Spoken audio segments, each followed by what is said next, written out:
Hypocrisy. Hey, what's up, guys? Welcome to Law-Splaining the Interwebs. I am your host, Nick Ricada of Ricada Law, a small law firm in central Minnesota. How are you guys doing today? I hope you're doing well.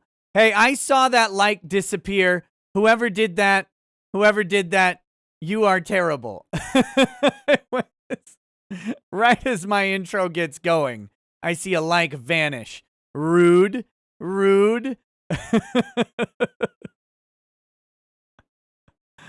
Oh my gosh. So I'm man, today is has been just annoying to me. I've been in a bad mood all day long. I slept forever. I slept really well. It was nice. We got, what's with all the bees?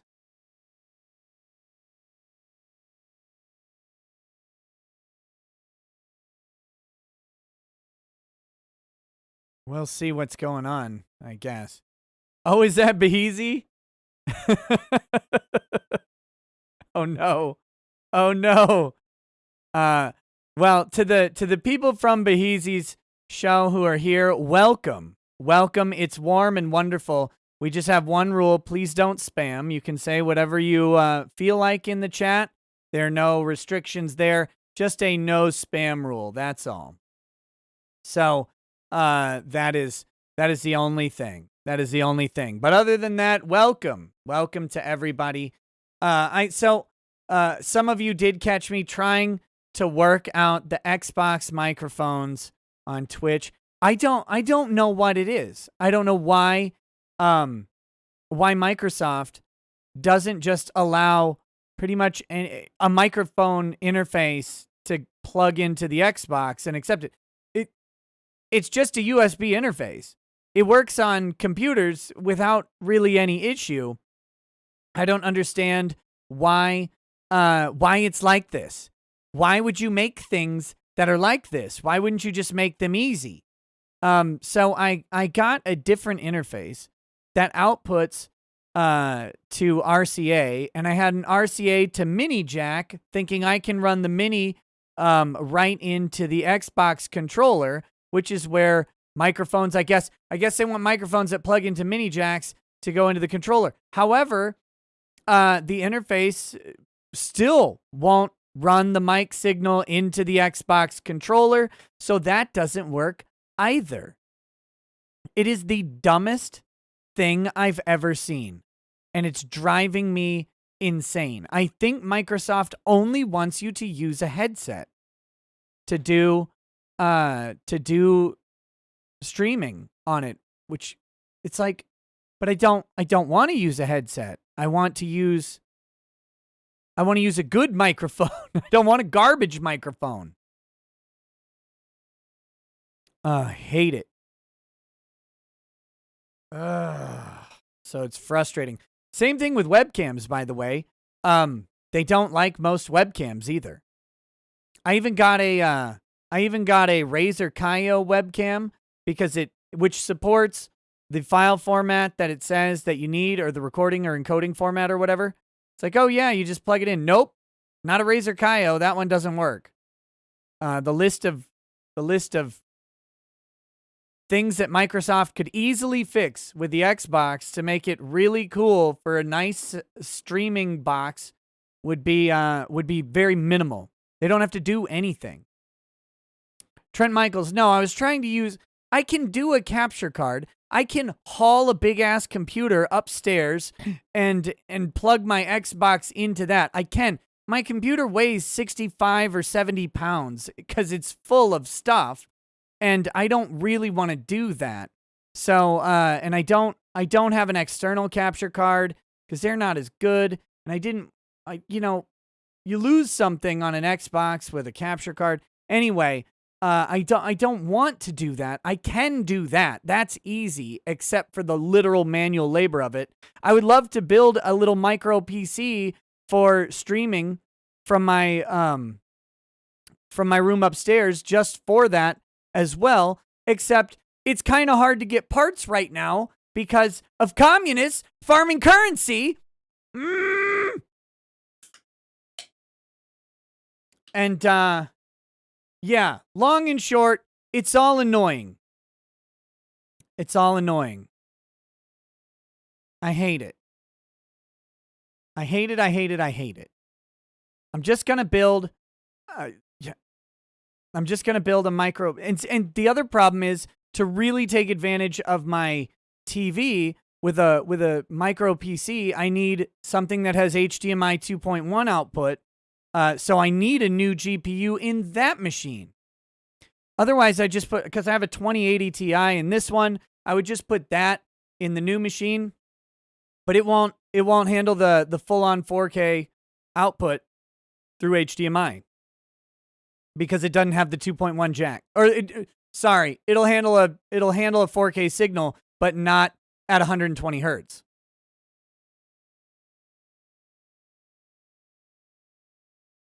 So I really hate everything involved with that right now. It's making me mad. But just buy a gaming laptop for upstairs, but then I still got to get my hands on a good external capture device. It's a pain. It's a pain. You are my therapist, Gerard. Gerard, if that is your real name.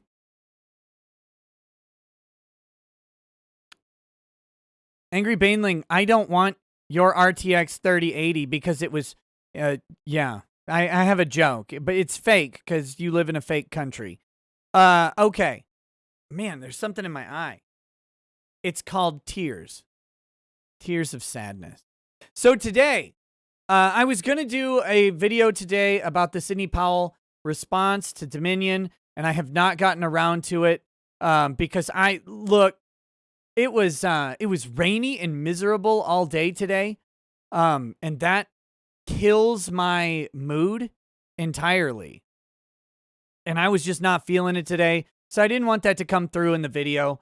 And now I feel like I'm sufficiently pissed off rather than demotivated to do a show tonight. But we'll see how long it goes tonight. I'm not promising a 3-hour show. We might have a 3-hour show, but I'm not promising anything. We have a lawsuit against Joshua Connor Moon and the Kiwi Farms. It is filed by a paralegal. It is not Melinda Scott. It is not Melinda Scott. It is a different legendary paralegal from the show. And so we will be covering that. I've also got some ugly people to make fun of from Twitter. Some dumb people to make fun of. There's some news stories that are interesting. Of course, we are going to cover a little bit of the Boulder, Colorado shooter as well, because we'll see if we get some speculations of racially motivated violence from that one. We got to look at the victims and we got to look at the killer and we got to see if it was racially motivated violence.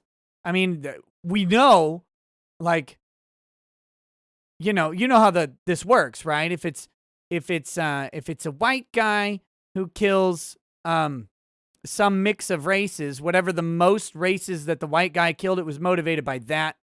And then it's just a random guess on if it's anybody else. So we'll have to see what's going on and how the media is going to respond to it. Also, the Senate had a hearing on gun control today. And Joe Biden, he is promising some executive action because he doesn't want to wait another minute or another hour or anything before there's more gun violence. Notably, he said that several hours ago and no executive action has happened. So I guess he doesn't.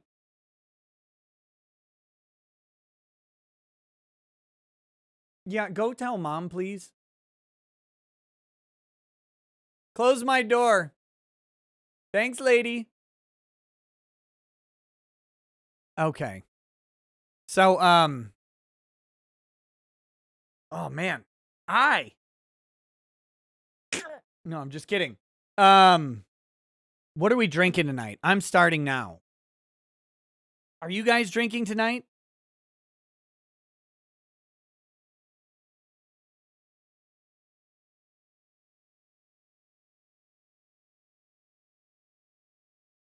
I'm gonna go with this thing I can't pronounce. Benhamin. It's a scotch.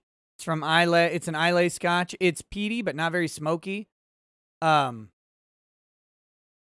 that's what I'm going. Why are your children so late on a school night? Because they don't listen. They're kids.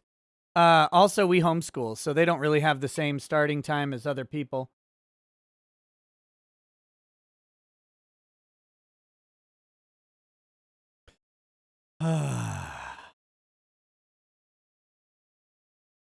So yeah, my kid's school tomorrow starts with violin lessons.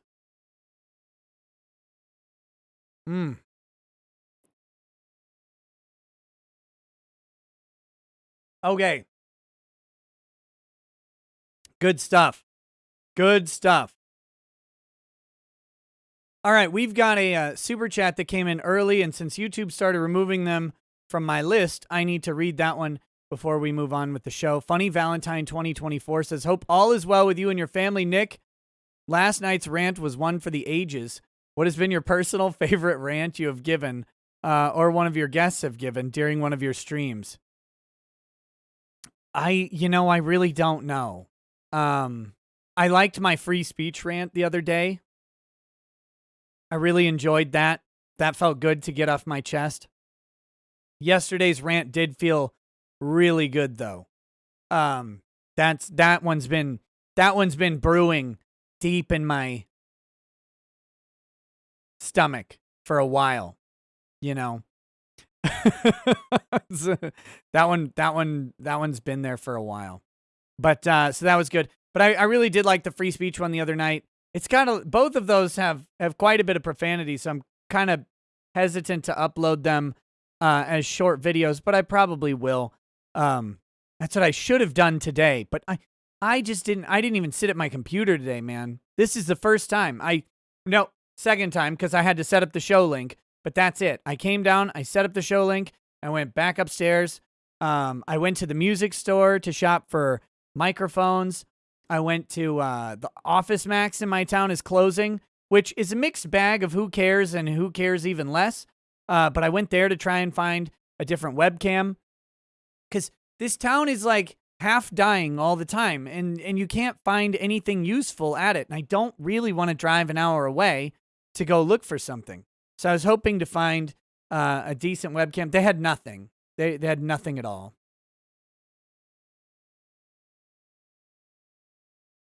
You liked the man rant? That was a good rant. No, the title and the description of this video say nothing about this, but just so no one's misled, Josh Moon will not be on the show tonight. I have a policy where people are welcome to come on, but I usually don't invite them because I don't want them to say something when they have an active case going, unless it's their lawyer or something like that. That's okay. But I don't want them to say anything that would compromise them. So I don't want so no, Joshua Moon will not be on tonight. I would love it if he would stop getting sued because I would like to invite him on again. I really enjoy having him on the show. He has a different perspective from just about anybody I know. He has a whole different take on life, and it's always good to challenge your assumptions and presumptions with someone who sees the world very, very differently.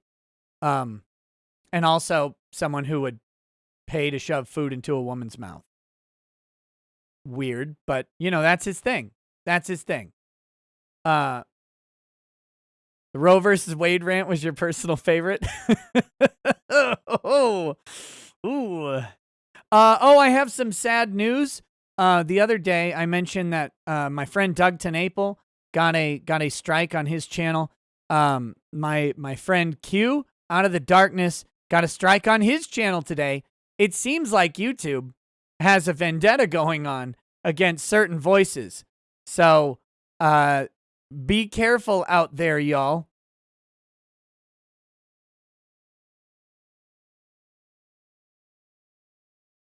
Be careful. Yeah.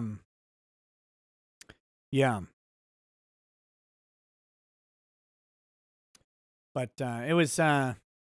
it's going around. It's going around faster than COVID, that's for sure.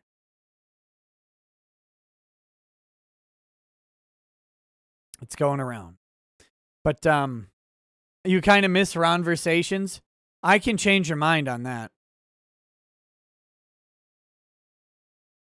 I can easily change your mind on that.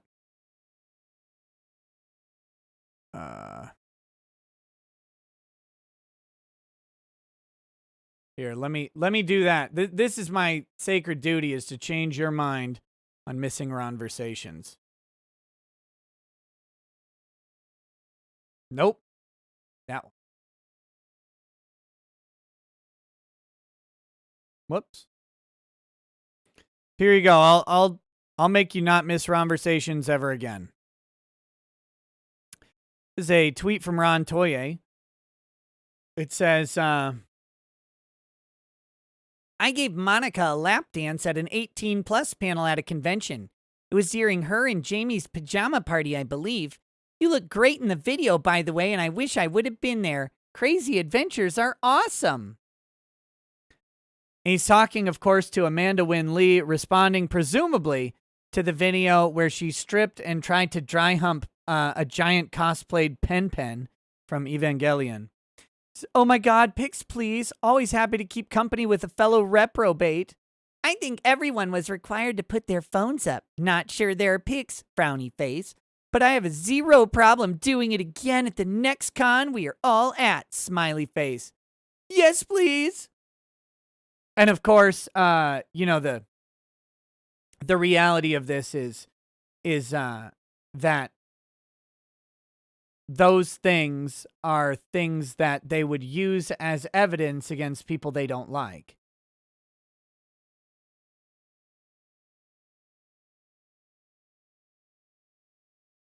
Right? If, for example, not that he has, but if Vic had done a lap dance on someone, even an intimate partner, on stage at an 18-plus panel, that would be used as evidence that Vic was somehow sexually assaulting people.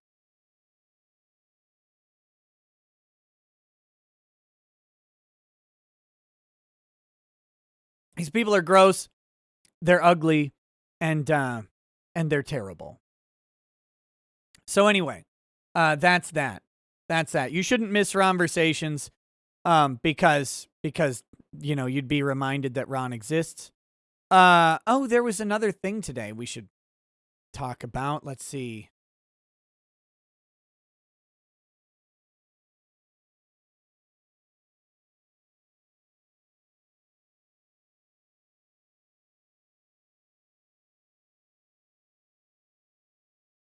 Where is it? Where did it go? Here it is.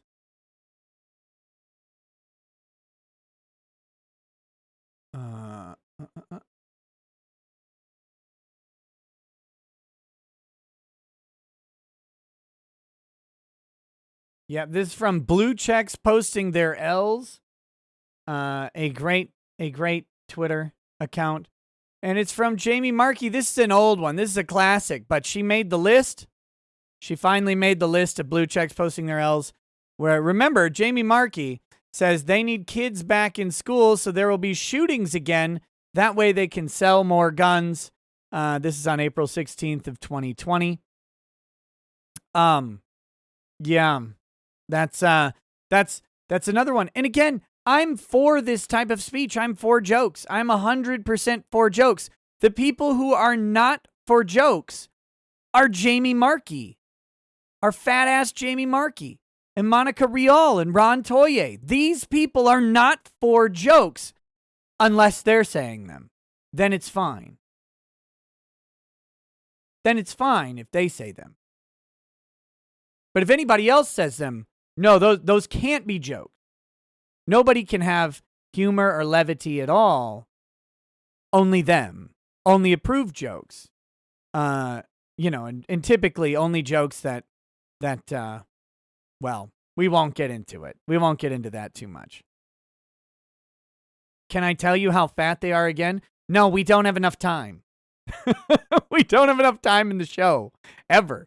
Even a 24-hour stream is not enough.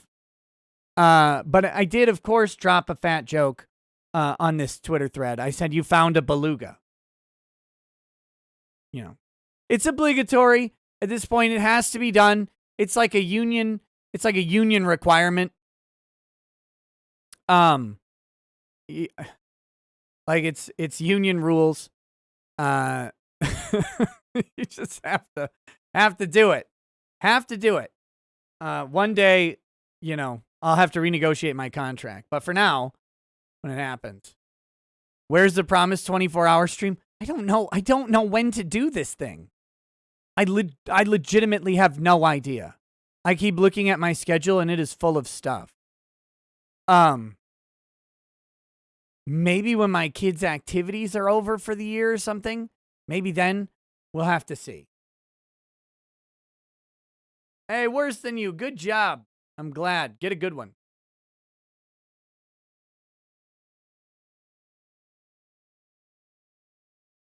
All right. Tina says, Nick, what is your favorite lawyer movie and why is it Legally Blonde 2? It is not. Interestingly, of course, my favorite lawyer movie is probably the movie without a lawyer, My Cousin Vinny. Well, I mean, it has lawyers in it, but he's not licensed. That's a great flick. It's really good.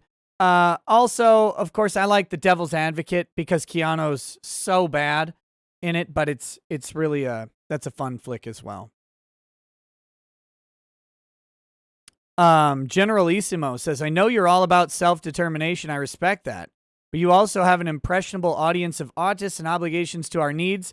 So how many days has it been since you contemplated the words, come cocoon?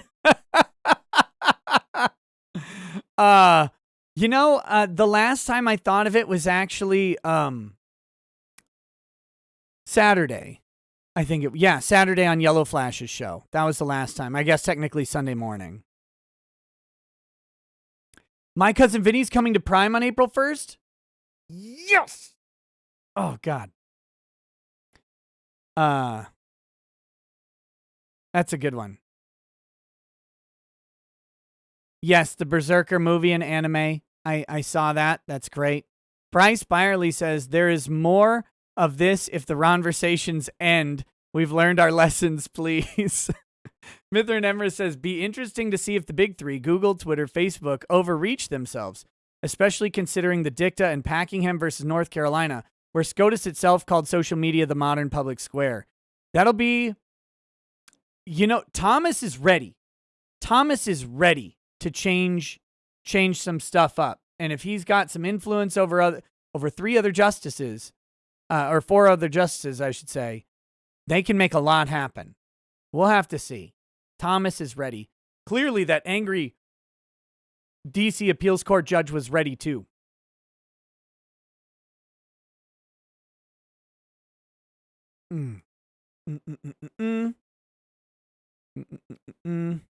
Cringe Lord says, hey, a longtime fan and donator.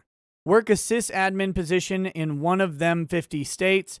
If you ever have a question or need some perspective while Jersh is busy not having his words held against him in a court of law, hit me up. Sounds good. Thank you. We'll think about it. What else is there to talk about? Well, let's do this Boulder story. Or no, we'll break it up real quick with this one first. Did you guys know that at one point Asian McCain, Meghan McCain was right about one thing? She got one thing right. I don't know if you guys know this. Meghan McCain got something right. It was a while back. It was last year.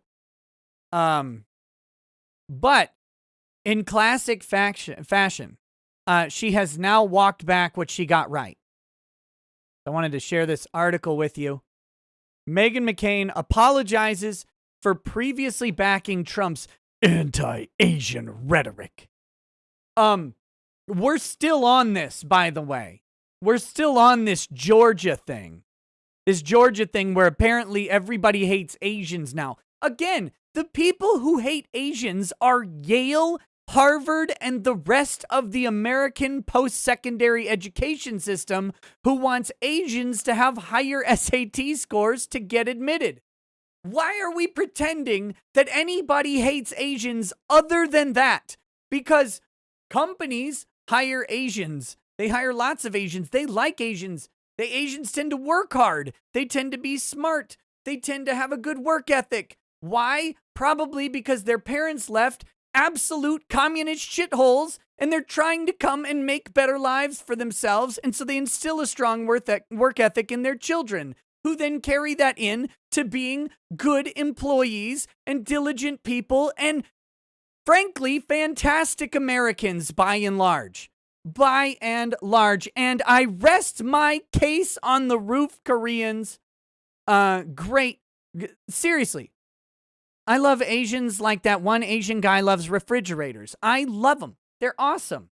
And we're here pretending that this guy shooting up massage parlors for not giving him hand jobs hated Asians rather than just hated massage parlors who don't give him hand jobs. It doesn't make sense. It doesn't make sense. Oh no! The quartering with a big drop says, "Tell your wife I said I'll call her soon." Oh my goodness. Them's fighting words. What's up, Jeremy? How you doing, buddy? You know, we have talked about forever doing a drunk stream, and we need to do it. So I'm gonna message you, and we're gonna set that thing up. I don't care when it is. I know your schedule's really busy. You know my schedule's busy all the time too. We'll make it happen. But I think we need to have a good old hangout, have some levity and some drinks, and make fun of a couple people called Rewriting Ripley, maybe. And by the way, guys, if you don't know this, Jeremy, the quartering, has been covering heavy these two dunces who run a show called Rewriting Ripley. They are Raylos. Raylos are the lowest form of scum on earth, just about. They're people who are mad that Ben Solo happened to die before Ray could have his weird deformed babies or whatever. And so they're like American Fujoshis, but worse. It's gross. And so they went on a tear against anybody who criticized the Star Wars movies, the new ones, which are, look, you know me. I don't like any of the Star Wars movies all that much. They're okay. I don't think they're that great. Let me give the caveats. The original 3 revolutionized sci-fi movies in America and in the entire world, and they deserve a ton of credit for that. Outside of their revolutionary take on sci-fi and blending sci-fi and Western, I'm not really that into them. I recognize that they did a lot for the industry, but I personally don't like them that much. That being said, nobody should like the 3 new movies. Okay? Nobody should like the 3 new movies. And so a lot of people have been criticizing them. Well, these 2 weirdos got together and decided that Rey and Ben Solo, Kylo Ren, should have some little weird deformed Force babies. And they got mad about it. And so they hate everybody who criticizes these movies. So they went on actual harassment campaigns against other creators, one of them being Ethan Van Sciver. And it was a complete astroturf. They got tons of support from inside the industry because their enemies aligned more than just about anything. Jeremy from the Quartering has been doing great reporting on it, putting the pieces together, showing these connections. And he's got a call with YouTube coming up. I don't know if it was today already or if it's coming up tomorrow, where he'll be talking about the weird Raylo's campaign against Ethan Van Sciver, where Twitter and YouTube both supported a literal targeted harassment campaign against Ethan Van Sciver. Both of them are fine with it. You know, it's against both platforms' terms of service.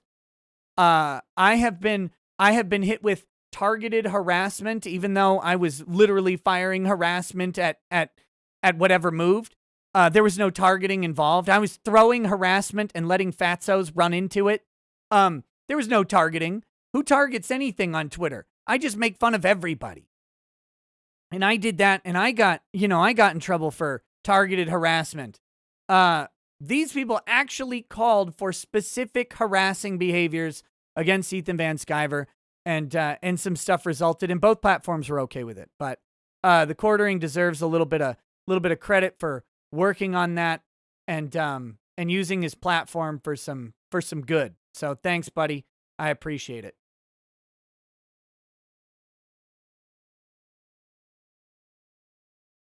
Ultra Bam 1997 says, first super chat. It's your first time, huh? How'd you like it?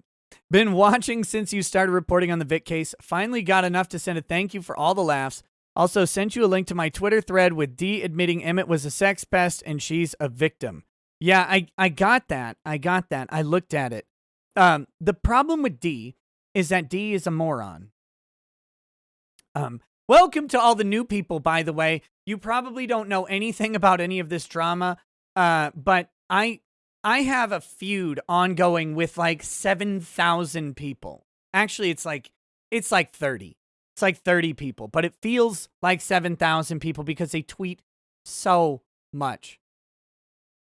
But that being said, I am relentless against them because shame is the only thing that you can do to these people. They don't have anything to take.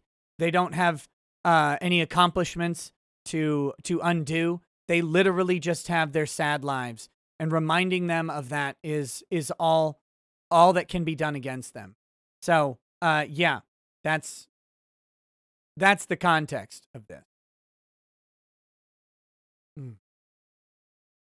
Okay. Next, we've got this Meghan McCain story. Back to this.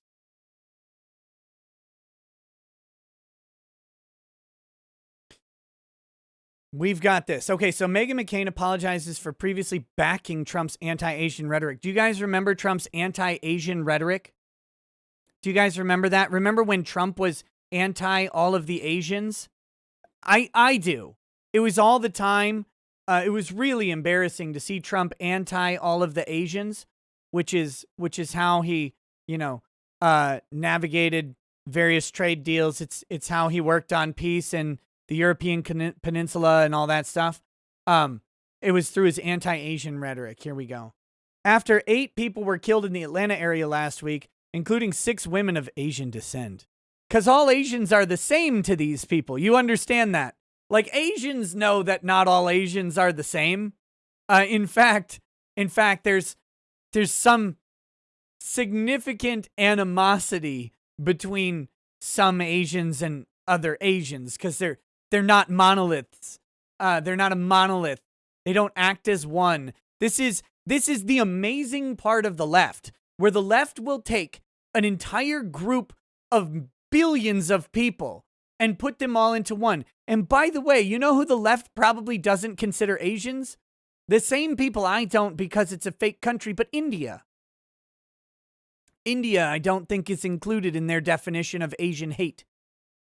But everybody hates call centers, so everybody hates India. But anyway, that being said, Koreans are not Vietnamese, are not Thai, are not Chinese, are not Mongolian, are not Indian, are not Japanese, are not Sri Lankan, are not Taiwanese. These are wildly different people groups. In fact, there's something like 50 different ethnicities in China alone? Something like that? It's insane. It is Asians. Let's see what Trump's anti-Asian rhetoric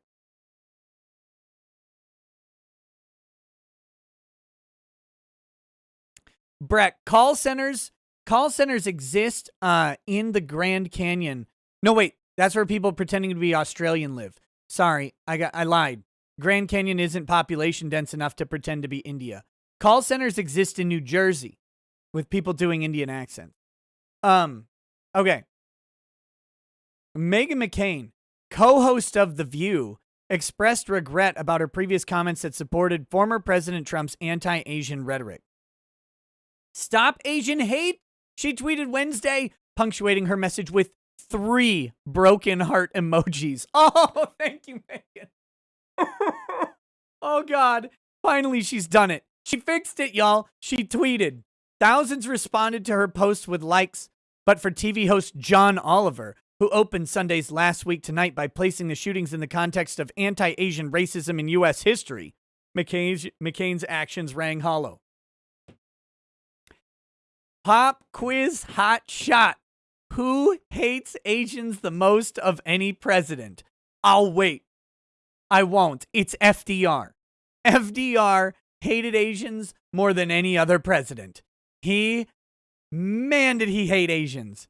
And FDR is a poster boy for everything that these people love. They love everything about FDR. They love his policies. They love his politics. They love everything about him. They just forget that he is the only president, the only one to make camps and send people there based on their race. He's the only president to do that. Andrew Jackson didn't make camps, okay?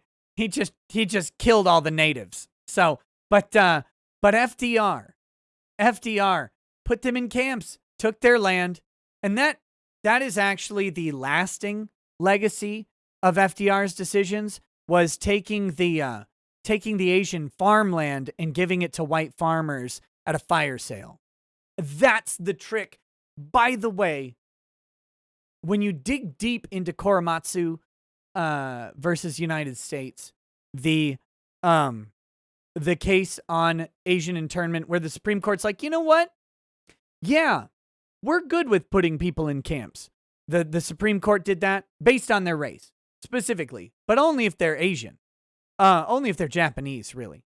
In Korematsu, what goes unspoken if you just read the opinions of these cases, and again, I need to put these together. They're fascinating subjects. There is so much backstory in some of these landmark cases out there, and Korematsu is no exception. But in the footnotes, you can find the drama. The people backing the Asian internment camps were white farmers in California. And what they found was the white farmers' farmland per acre was worth something like 1/5 of the average acre of Asian-owned farmland. For whatever reason. I don't know if the Asians just got in to the better farmland, or if they maintained it better, or they had better crop rotation. I don't know what it was. But the white farmers in California looked at their Asian farmer comrades and said, that farmland is extremely valuable and we can do a lot with it.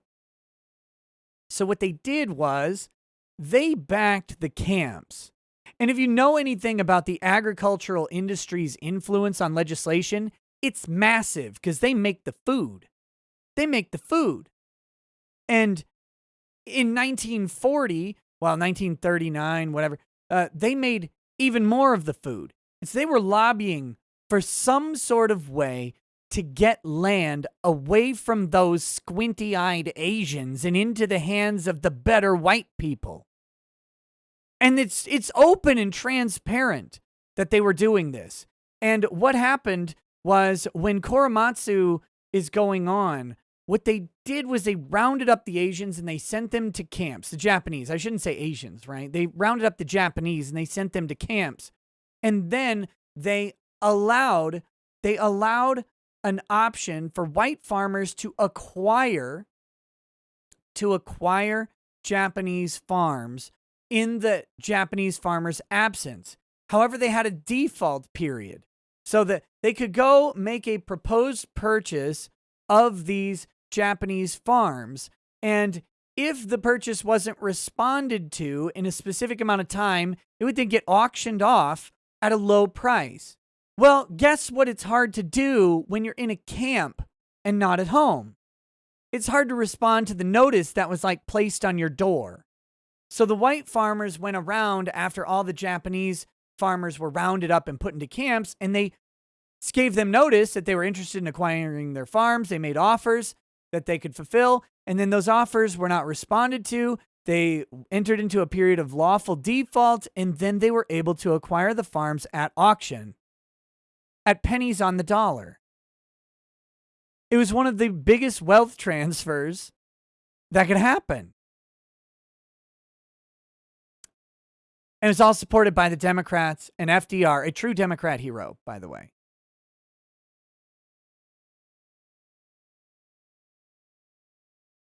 So just so you know, you'll find a lot of history talking about, apologizing for the FDR internment camps. While there were Japanese spies, yes, there were absolutely Japanese spies operating in California, Nevada, the Ninth District or whatever, Ninth Circuit, I should say. There were absolutely Japanese spies operating there. There were Japanese American spies working for the Japanese. That was borne out later. They had trials. They found these people guilty. Many of them admitted it. Of course, if you had just been put into a camp by your country and they said, would you rather be here or in Japan? You might say Japan because, here just put you in a camp. But that being said, they did uncover spies. So that you'll find a lot of apologetics and justification for that out there. You won't find a lot of discussion talking about how influential the agricultural industry of California, Californian white farmers specifically, was in implementing that policy and making it work. It's a fantastically untold story in most places. Anyway, sorry. McCain's actions rang hollow. Pointing to, wait a minute. Thank you, John Oliver. The prophet John Oliver has reached down from on high to show us that Meghan McCain's Stop Asian Hate tweet rang hollow. Oh, thank God for his help. What would we do without John Oliver, the smartest, funniest comedian of all time? These are the heroes of not even of the left, of the modern boring. John, we know it's a celebrity tweeting stop hate. It's hollow. Of course it is. So's your show, John. John, the show that other people write your jokes for?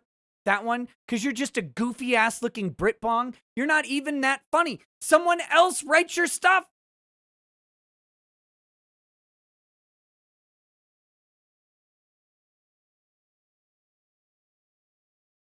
He looks like Mr. Bean got glasses and went to college. That's it. That's the only thing making John Oliver popular. It's not him. Ugh.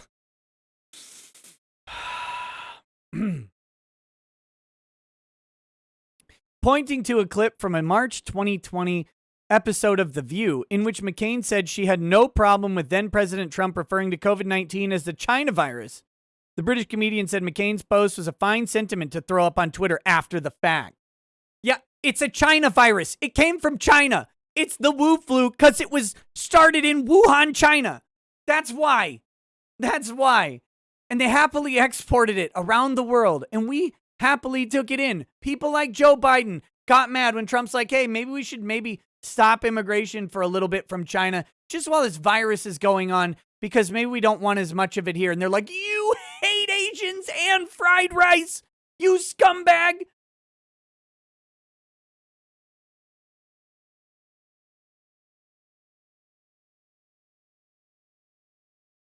SARS, by the way, is equally racist. I hope you know that SARS is a South Asian respiratory syndrome. It's also anti-Asian. You hate fried rice? No, that's because you had Indian fried rice. It's not as good.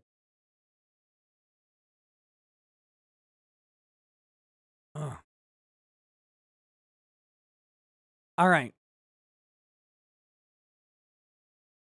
But there has to be an understanding that saying, I don't have a problem with calling it the China virus isn't very much giving space for that hate to grow, Oliver added. Or is very much giving space for that hate to grow? What? I don't care if Trump calls it the dark virus, the Black Death, whatever. It doesn't matter. It doesn't matter. It's just a word. It's just words. Meghan McCain was right, by the way. But of course, I condemn the reprehensible violence and vitriol that has been targeted towards the Asian American community. There's no doubt Donald Trump's racist rhetoric fueled many of these attacks, and I apologize for any past comments that aided that agenda. There wasn't an agenda. Donald Trump doesn't have an anti-Asian agenda, you dumb sack of garbage. There's nothing anti-Asian about any of his policies or any of his actions at all. You can't find it. In fact, you guys got mad because Donald Trump had opened accounts in China. You made big waves about Donald Trump wanting to do business in China. He clearly doesn't have anti-Asian sentiments if he's opening businesses and trying to do business over in that godforsaken continent that he must obviously hate.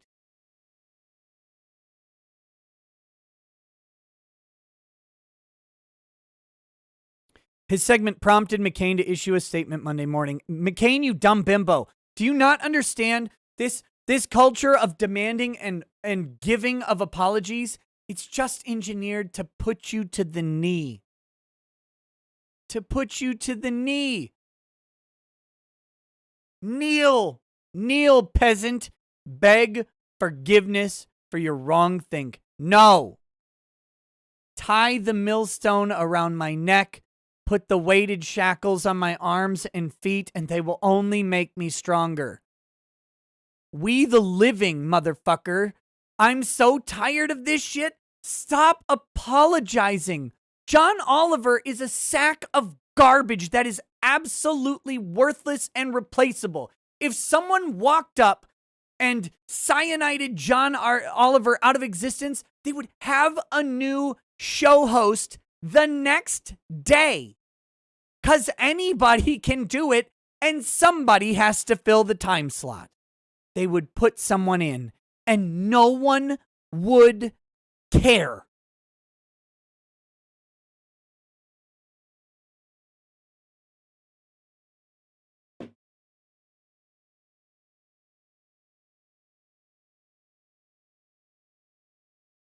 If I didn't see a news story that mentioned John Oliver, I would blissfully forget his existence every single day. Every single day. Do you know how easy it is to run a show where everyone writes your jokes?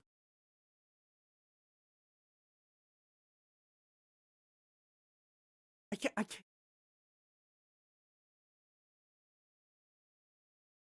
If you guys ever find out that I have someone writing my show for me, just kill me. Just kill me off. Ugh. Last year, while Trump used terms like Wuhan virus and Kung flu, Kung flu's still funny. At news conferences and campaign rallies, McCain made light of the issue, suggesting that liberals were being overly sensitive in their criticism. You were right, girl. You were right for once in your pathetic life. You were right. I think if the left wants to focus on PC labeling this virus, it's a great way to get Trump reelected, she said. She's right. She was right.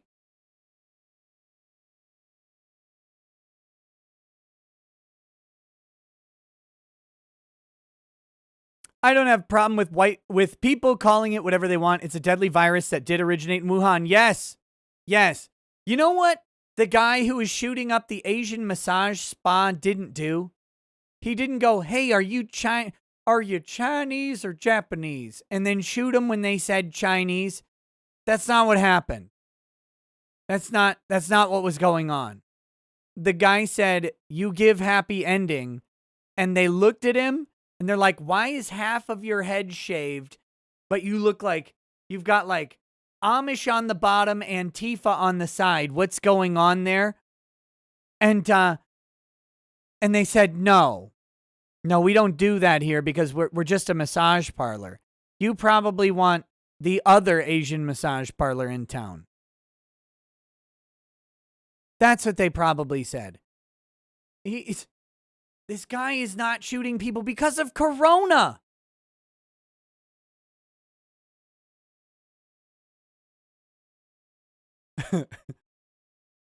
Oh, no, I'm the ocean.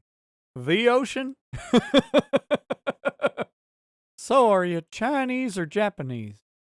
After an official described the Atlanta shooter's decision to kill eight people as a really bad day for him. What? McCain again took to Twitter. You know who it was also a bad day for? The 8 people and their families who this man killed. Well, yes. Yes, but you know who else it was a bad day for? The official. Like, it was also a bad day for him. That's okay. It's okay.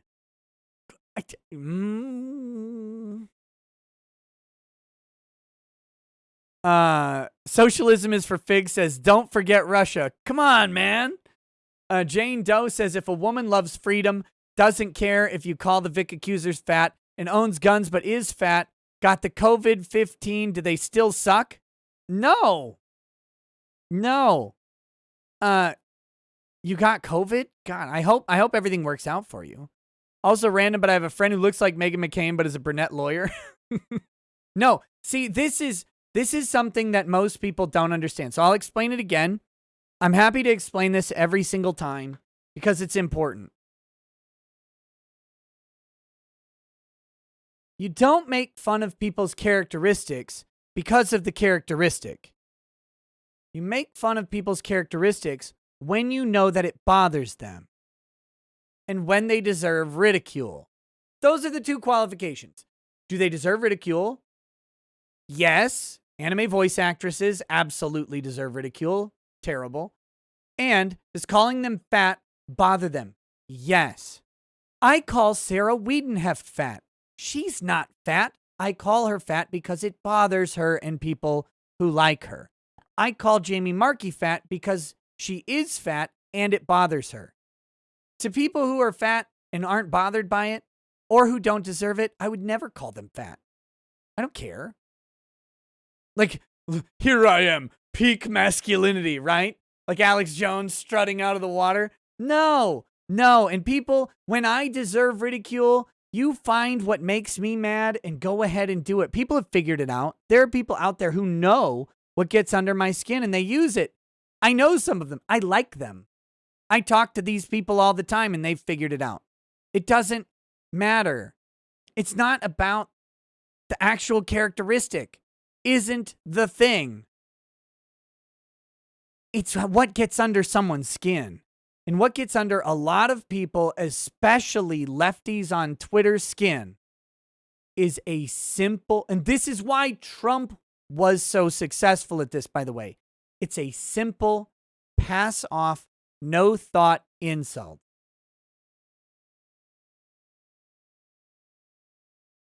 Lion Ted, right? I like Ted Cruz, but Trump branded him as Lion Ted.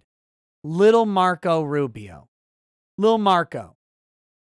Those things stuck because they were pithy and they bothered those guys. Of course, Lying Ted bothered Ted Cruz. He's a lawyer. His integrity is everything that matters to his profession. He's one of the few people on earth who has an ethical obligation to curtail any potential lie.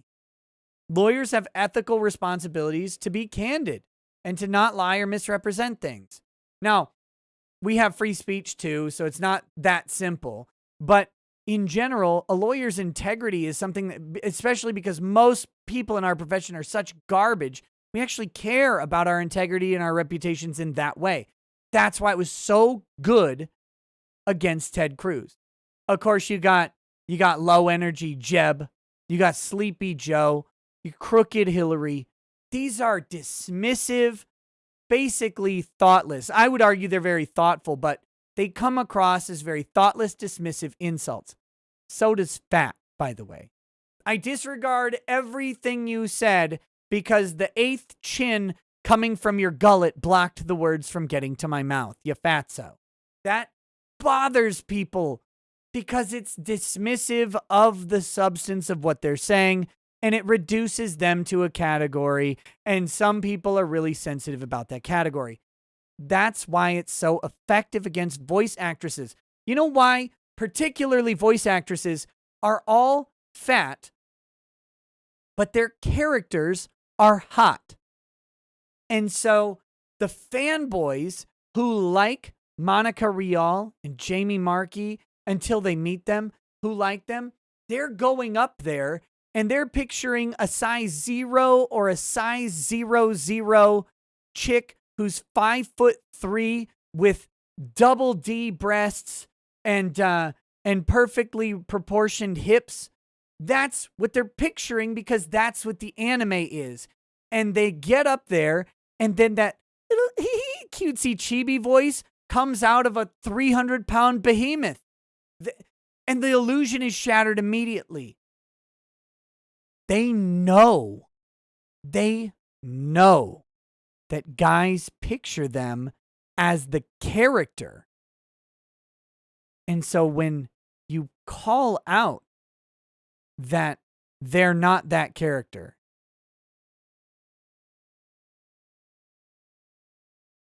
they hate it. They hate it. It gets under their skin. And there's a lot of skin to get under. It's easy to find a crack because of the stretch mark. That's why I do it. I have no animus towards anybody of any category. You come up to me, we're going to talk, we're going to have a good time. I don't care who you are. I don't care what you look like. But if you're a piece of garbage, I'm going to find what gets under your skin, and I'm going to hit you with it over and over and over again. Because I'm a dick at the end of the day. It's been a condition I've had for a long time. Doctors say it's incurable. I've tried. I've tried. But you guys ruined my recovery. I was on the road to being a nice good boy. And then somebody listened to me once on YouTube and my entire life was over.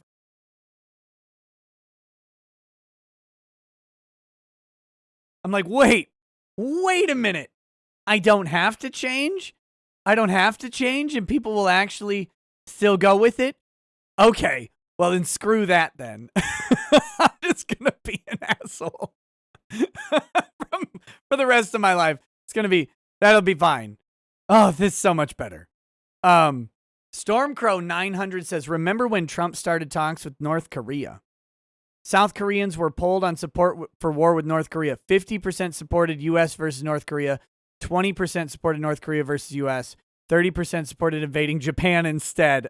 I love Asians. They're always up front. Screw North Korea. We're taking our kimchi and we are going straight south to Japan. Those assholes still owe us for World War II. Oh, God. Super Iron Bob says, anyone perpetuating the really bad day was the cops' words and not the perps deserve to visit their own parlor on a magical day.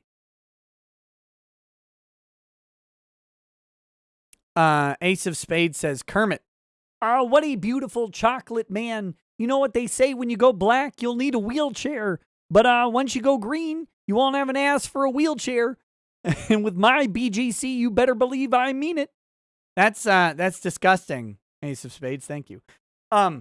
Okay, stop giving radicalized white men different allowances than any of us would have, Mccain added. Oh, the bad day for him was the shooter's day. Well, it was a bad day for the shooter. I mean, it was a bad day. Doesn't excuse it. Like, what was it, a good day? Are we supposed to pretend that he was a happy day? Like, ah, la, la, gonna go shoot some Asians. Like, what was happening? The sky is blue and Asians gonna die. Like, what was happening there that we think was going on in this guy's head where he's having a great day? Come on. Like, we've got to stop. We've got to stop this.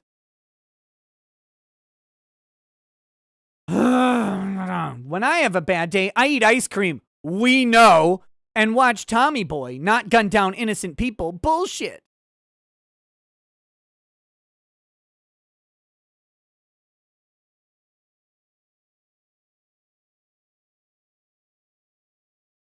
Amid a rise in violence against Asians and Asian Americans, Hollywood voices have rallied behind the Stop Asian Hate campaign. Yes, because Hollywood voices are vapid.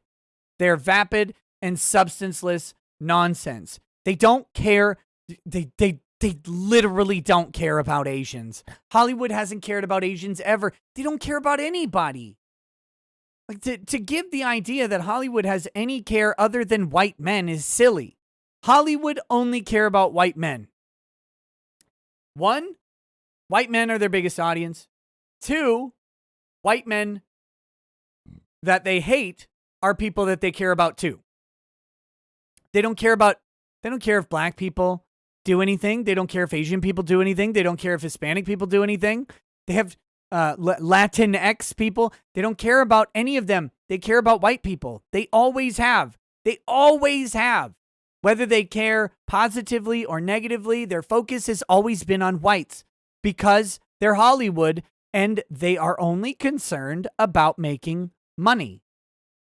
And so figuring out how to monetize whatever is going on has been their primary concern. And I'm sorry, but when you're doing that, the majority market is what they're concerned with. Period. Period. That's not controversial. But let's stop pretending that they care at all about Asians. I love Asians. What? Who talks like this? Who thinks like this? How many of you guys are like, you know what? You know who I love today? It's the whites. Man, I'm so glad for the whites. Or, God, you know what? Today is the blacks' day. Can we just show some appreciation for the black? Oh, you know what today is? God, it's Wednesday. That's Jews' Day. All right. I'm thinking about the Jews today. Who acts like this? Nobody thinks like this. Except them. It's the most racist and horrific thinking I've ever heard of. They're just people. Everybody's just people. Just people walking around. Who cares about their characters? It's just people.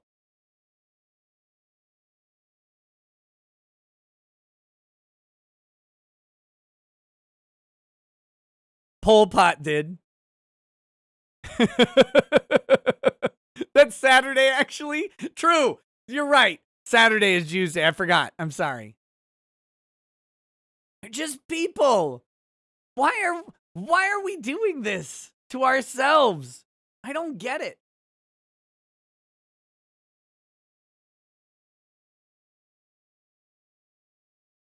Charles Alvis says, any plans for Chauvin trial live stream commentary? Yes.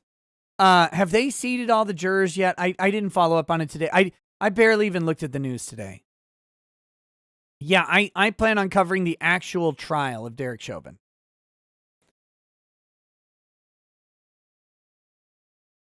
They got all the jurors? Okay. I'll look into the trial schedule and I will make it a point. I plan on streaming as much of the trial as I actually can do. I think it'll be a great show. It'll be a great show. A bigger disaster. I was in junior high in 92 with OJ, right? Was that 92? Or am I thinking of the riots? Rodney King. O.J. Simpson trial. 94. 94.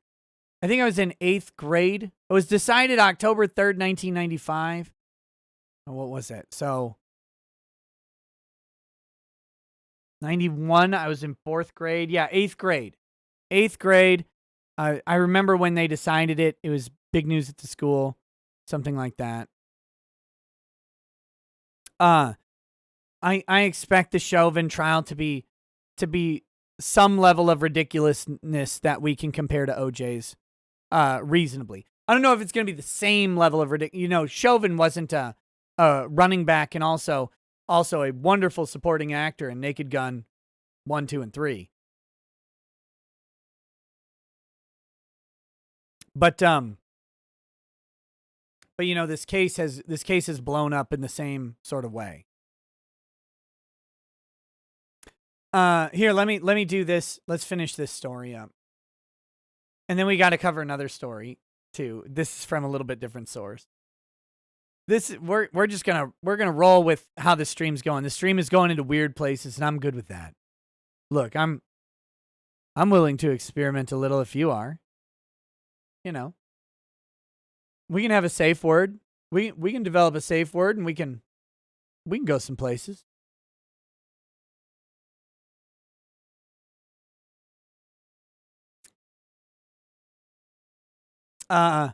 Actor Daniel Day Kim has been particularly vocal, testifying last week. Who's Daniel Day Kim? Who's that guy?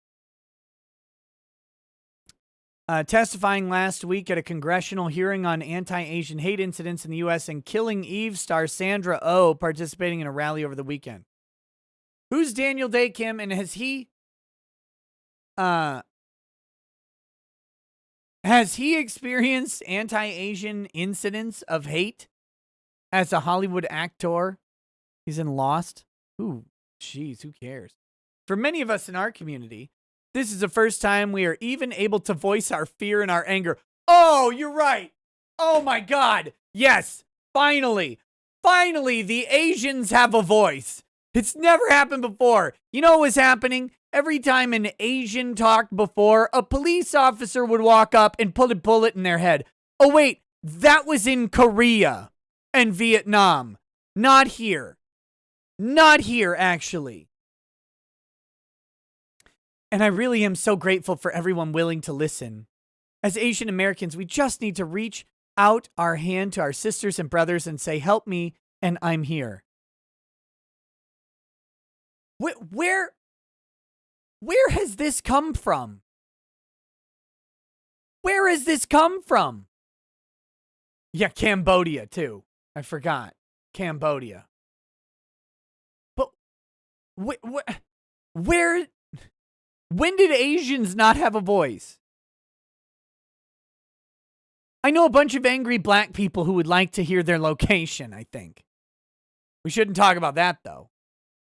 Like on the you don't have a voice meter. I mean, not to get statistical here, but Asians have done statistically, on average, better than every race, including whites in America. Like, I don't look at things in terms of race. I literally could care less what race anybody is ever. It doesn't even enter my mind. I don't care. I'm race blind. I'm color blind. I'm color deaf or whatever. Except when I'm listening to Def Comedy Jam. I don't care. I love everybody equally. I hate everybody else equally too. But my God, Asians have done really well as a demographic in the U.S. They're one of the lowest crime demographics of anybody per capita. They're one of the highest earners per capita. They have one of the highest rates of post-secondary education per capita. It's been good. It's been good. You care when they make their donuts? Don't tell the Asians this, or the Vietnamese specifically. I would pay 5 times as much for Vietnamese donuts as what I pay. Without question. Without a question. I would pay so much more for donuts from Vietnamese donut makers than I already pay.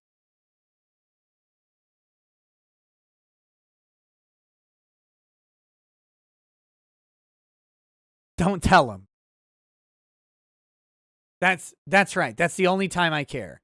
If I walk into a donut shop and I look back and the cook isn't flipping those donuts with chopsticks and isn't Vietnamese, I'm out.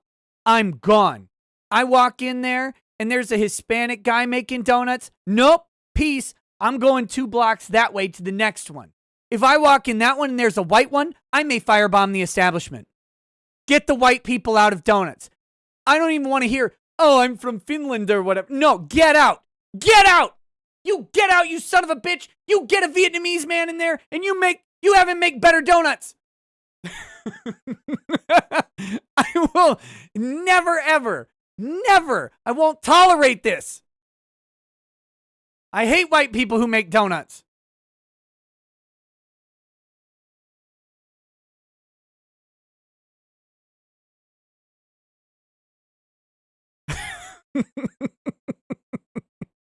Crackbot says, Nick, did you hear that the Supreme Court is about to hear the red flag law case tomorrow?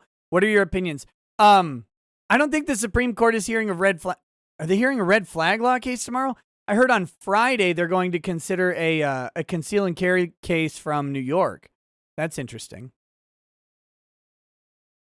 You donutist? Yes. Yes. Now you have me intrigued. What makes Vietnamese donuts so delicious? Just curious. I don't know. Magic. Vietnamese wonder magic. They do their ancient like voodoo spell. If you read H.P. Lovecraft, you'll know that the Vietnamese have many magical secrets, I'm sure. But they do something, and they just make better donuts. I don't know what it is.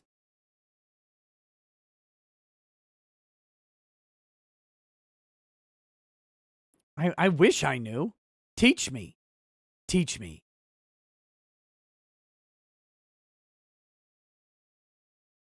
Yeah, I did not hear about the Supreme Court hearing the red flag law case tomorrow. That'll be interesting. Very interesting to see.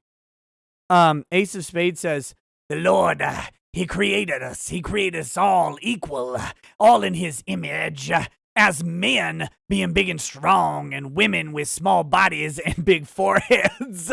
And so we must treat each other with kindness and a love to one another, to love your neighbors. Can I get an amen? Can I get a hallelujah? Can I get a hallelujah for your neighbors?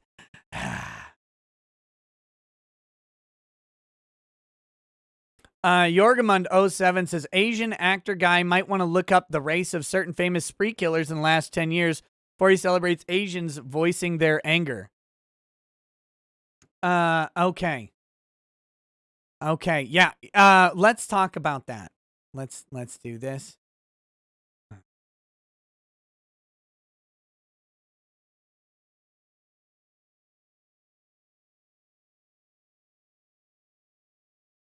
Here we go. Angry Baneling's favorite weird-looking redhead, Jen Psaki, talked today. It says, Biden considering executive action on gun control, Psaki says.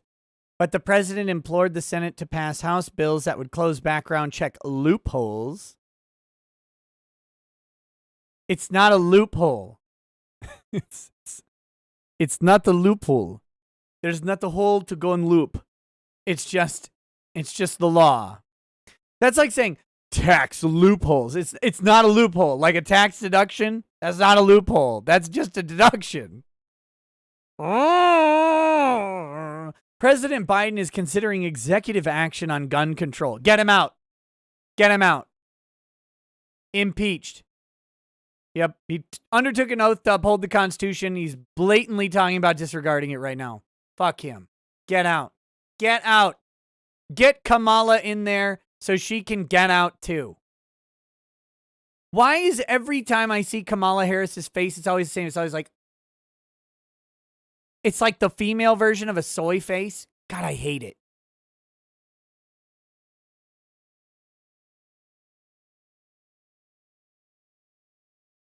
Psaki did not specify what action Biden might take. Look, he might eat oatmeal. He might go to bed at 4 p.m. He might fall going upstairs. We don't know. We don't know what he's going to do. We are considering a range of levers, including working through legislation, including executive action, Psaki told reporters. That has been under discussion and will continue to be under discussion. Bitch, this has been under discussion since 1904 for Democrats. Particularly when they were trying to take guns away from the blacks back then. Let's not forget, by the way, when Reagan was governor of California and clamped down on the guns, he was a Democrat at the time. Ronald Reagan was a Democrat clamping down on gun ownership of the blacks. The Democrats have always been in favor of taking guns away from black people. It's one of their favorite things to do. They know who needs guns for self-defense. And they don't want the black people to have guns for self-defense.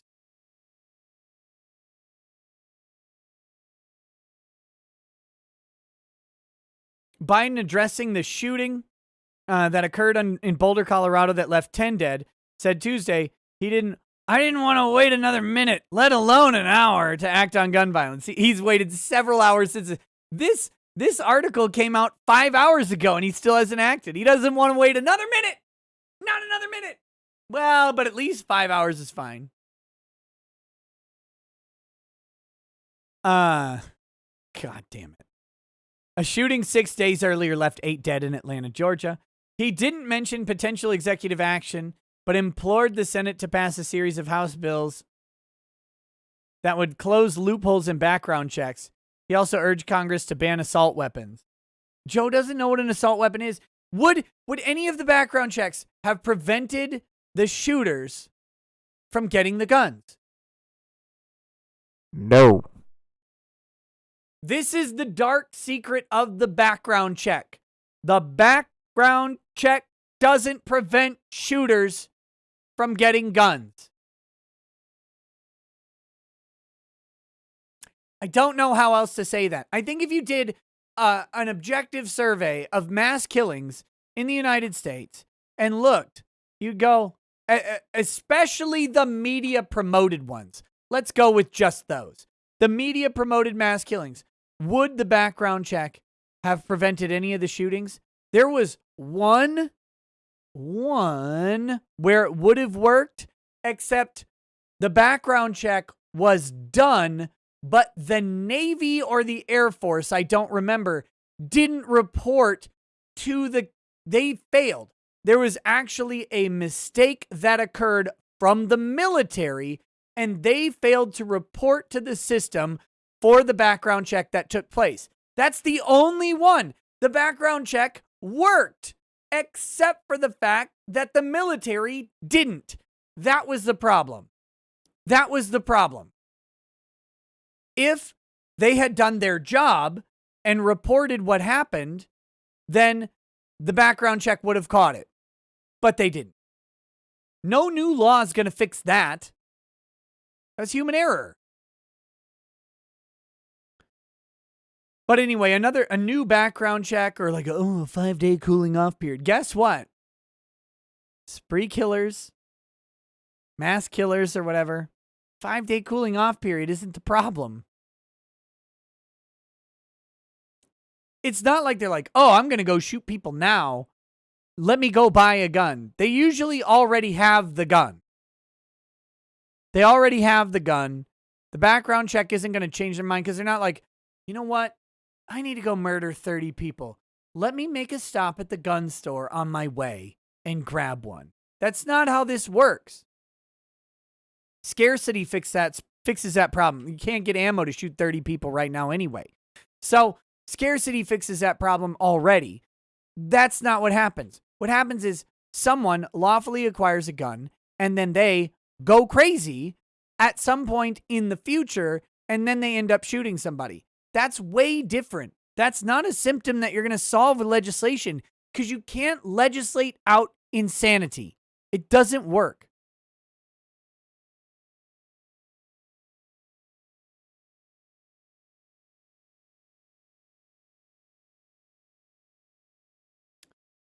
I got that done as a senator. It brought down mass shootings.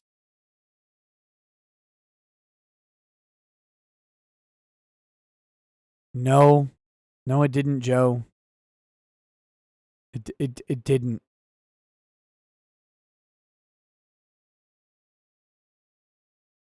We can do it again, Biden said during remarks at the White House, We can ban assault weapons and high-capacity magazines in this country once again. No, you can't. Say it with me, chat. I'm gonna make a damn shirt. Shall not be infringed. Infringed is a pretty broad term. Let's look at it. Infringe. Actively break the terms of. Act so as to limit or undermine, encroach on. Shall not be infringed. Actually, no. I'm going to make a fucking shirt that just says, shall not be ... That's it. That's it. That's all we need. That's all we need. I'm going to put shirts and masks tomorrow. They'll be out there tomorrow.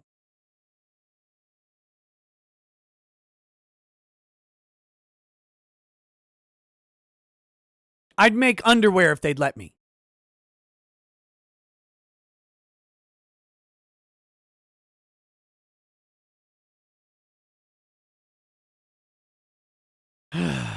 These are bills that receive votes with both Republicans and Democrats in the House.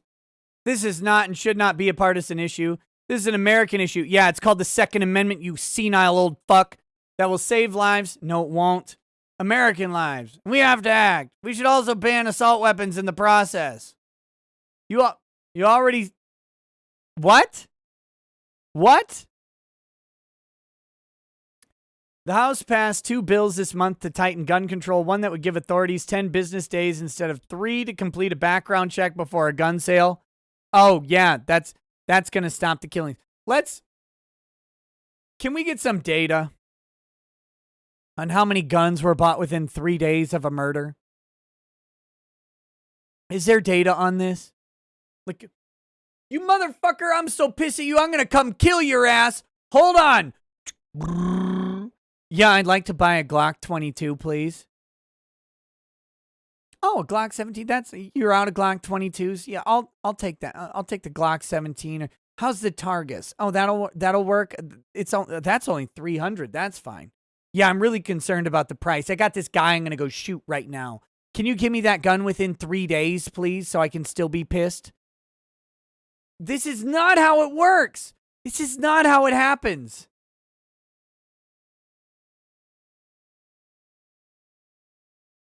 Under current law, gun sales can proceed if a background check takes longer than 3 days. It's known as the Charleston loophole. Bill passed 2019 to 2010 with only 2 Republicans supporting it. Vote them out. The 2 Republicans supporting this bill, get out. Get out. Was one of them Liz Cheney? Get the fuck out of the party. If you don't understand that the Second Amendment, nowhere, there's no... 10-day waiting period on speech. What? Yeah, well, you can exercise your speech if the government approves it. What? How about a 10-day waiting period on your court-appointed attorney? How about a 10-day waiting period on your right to be free from a search? Get out. Get out.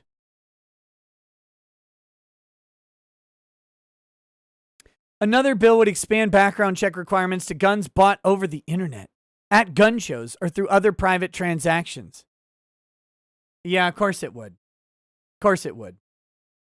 Architect of Fate says, after the bull gets done with Monica, Ron crawls over his gimp suit to clean up her dripping gunt before getting that wrinkled star bored out by an XL bad dragon, leaving his prolapse looking like a gaped red raisin donut. Freshly glazed. Oh, God. Why would you do that to me?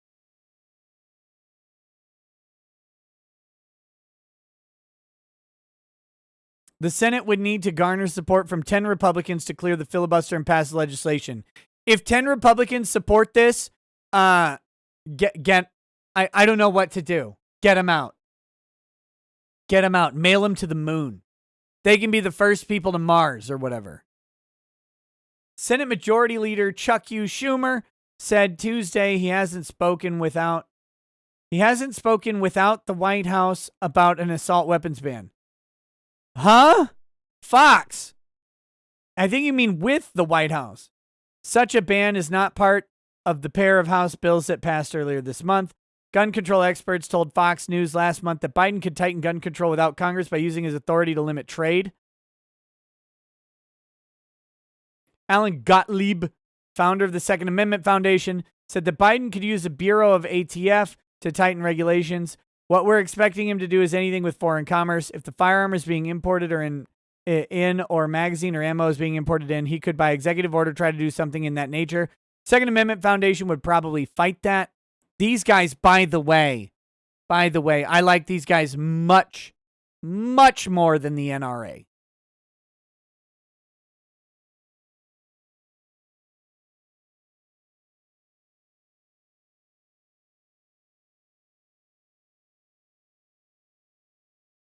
Breck says, FBI stats say waiting period reduces suicides, but not homicides. My state specifically does not have a wait period because of domestic violence with women needing protection. Yeah, it's the worst plan. It's the worst plan. People don't buy guns to murder someone. Let me explain this. Murder happens in two typical ways. Through some artifice or design that you work on. That's the rare type of murder. And then there's the other type of murder where like you have some sort of inflammation of anger and you manifest an intent to kill in a very short period of time. Like Daniel Powder, whatever. You had a bad day, you're taking one down, you sing a sad song, then you shoot that motherfucker in the face. Those are the lyrics, I think. And by the way, that doesn't change first and second degree murder. Like that's a mistake of reasoning about how premeditation works. Premeditation is not like an actual level of sophisticated planning that occurs. That's how most people think of premeditation. They're like, oh, that must mean they plan to intercept the guy, tie him up, torture him, kill him. No. Premeditation can happen in the time it takes your brain to tell your finger to pull the trigger. The premeditation is whether you intend for your act to cause the death of a person, you're trying to kill them. That's you have previously decided to kill them by your actions. That's premeditation. There's not like premeditation can happen almost as fast as anything. Second degree murder is merely when they cannot when the murder is intentional but they cannot prove the intent. The pre-existing intent to kill, that's a separate thing. But so I just want to point out that murders that happen in the flow of things are not necessarily second degree. By the way, the Colorado shooter is charged with 10 counts of first degree murder. Do you think that guy planned 10 murders that day? He's like, you know what? These 10 people are going to be at the King Super this day. I'm going to go shoot those 10 people. No. That's not how that works. So that just is a real life practical example of the difference between how people think about first degree murder. As they hear premeditation, they think planning and artifice and design, but that's a lot less than what people imagine. Okay.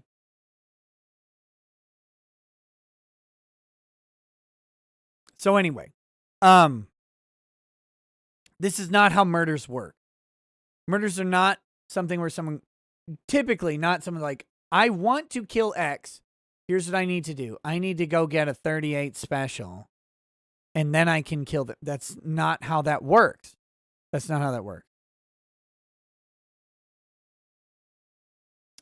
That umbrella guy. Hey, what's up, Tug? Guys, make sure you check out that umbrella guy on YouTube. He's got that silky smooth Southern accent and a great way of talking. Covers some interesting topics as well. What we're expecting, yeah, okay, so gun control advocates, meanwhile, are calling on the White House to take executive action to expand the background check system by redefining who is in the business of selling guns. They say they want to see the administration reclassify what is considered a gun in an effort to shut down the ghost gun market. The ghost gun market is a phantom. It is a fiction that is not going on. We want to shut down the ghost gun market. Ghost guns are not subject to serial numbers or background checks.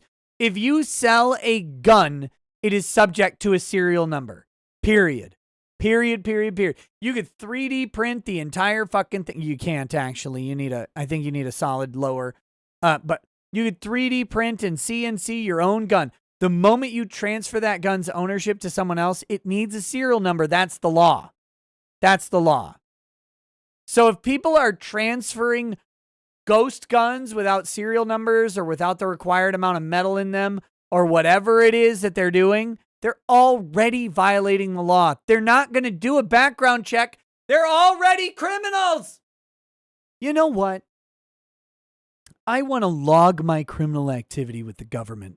So what I'm going to do is I'm going to file a background check to transfer my illegal fucking firearm to someone else. I'm going to alert the government of my felony that I'm doing, just in case they want to check up onto it. Jesus. These people are only affecting law-abiding citizens. It's all you're doing.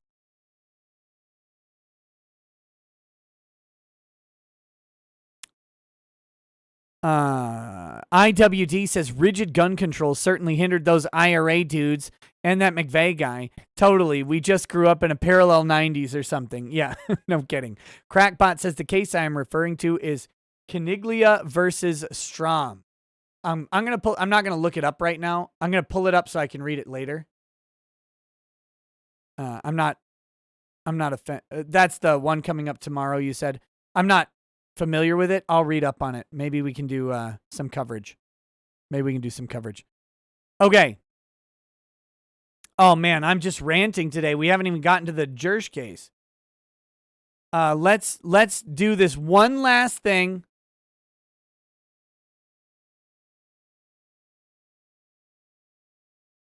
Let's look at the victims of Boulder, Colorado.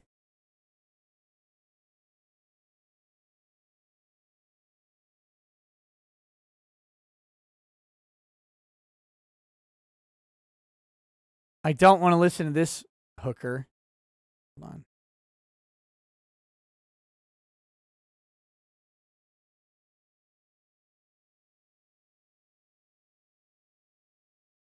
No. Hold on just a second. Perfect.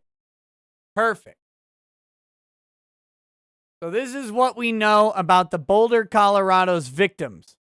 Boulder, Colorado shooting. So who does this guy hate?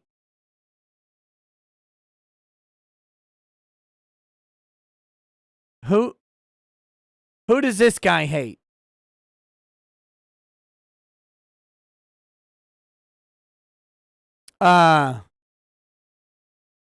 Which minority does he hate? Or do we care about ethnicities, or do we only care about ethnic minorities in regards to hate?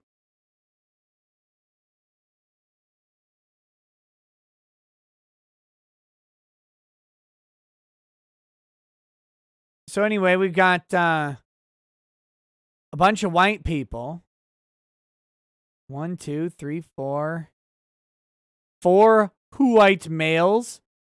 6 white females. 3 in their 20s, 1 in their 40s. 3 in their 60s, and 3 in their 50s. So I guess 30s. He doesn't hate people who are 30.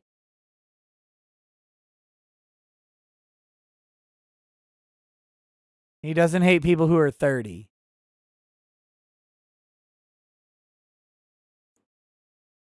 So,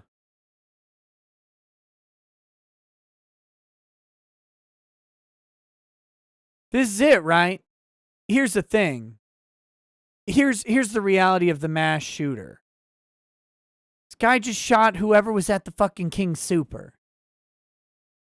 For whatever reason, he went to a King Super and decided to shoot it up. Shoot it up. It just don't matter. I think Bradley Noel was talking about heroin.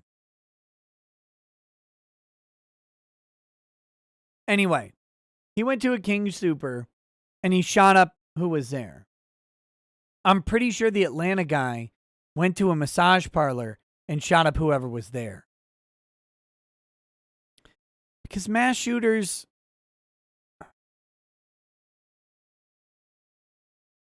I'm not so sure. I'm not so sure that they're really that concerned. Who's Bradley Knoll? Andrew wore snowboard. Guy with a little band called Sublime. Let's see if we can find the shooter. I don't know if you guys have seen the shooter, but I'll pull him up.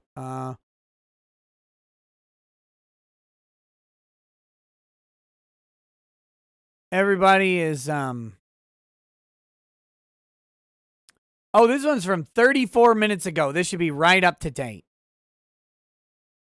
Right up to date on this one. Interesting take on the picture.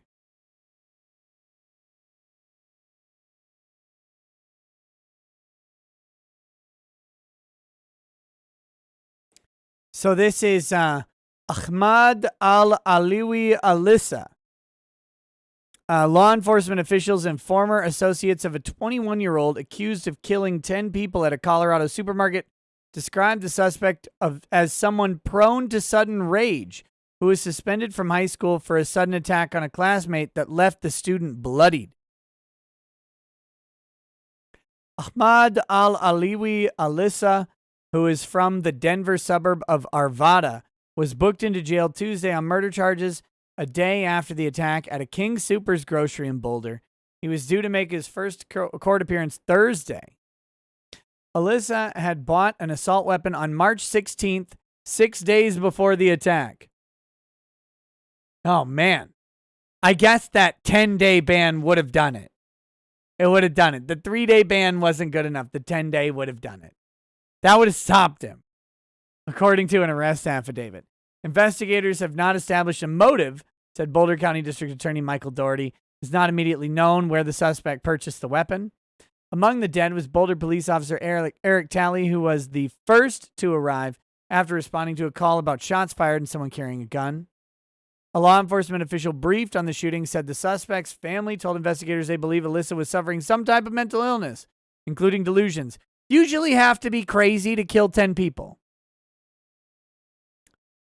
Most people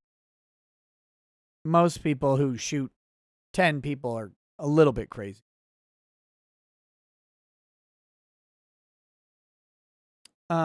Relatives described times when Alissa told them people were following or chasing him, which they said may have contributed to the violence, the official said. The official was not authorized to speak publicly and spoke anonymously. After the shooting, detectives went to his home and found his sister-in-law. Why has his sister-in-law in his house? Who told them that he had been playing around with a weapon she thought looked like a machine gun about 2 days earlier, according to an arrest affidavit. No one answered the door Tuesday at the Arvada home, believed to be owned by the suspect's father. The 2-story house with a 3-car garage sits in a relatively new middle and upper-class neighborhood when he was a high school senior in 2018. This guy doesn't look 21. This guy looks 40. Man, you look 30. Bad boys, too. You look 30.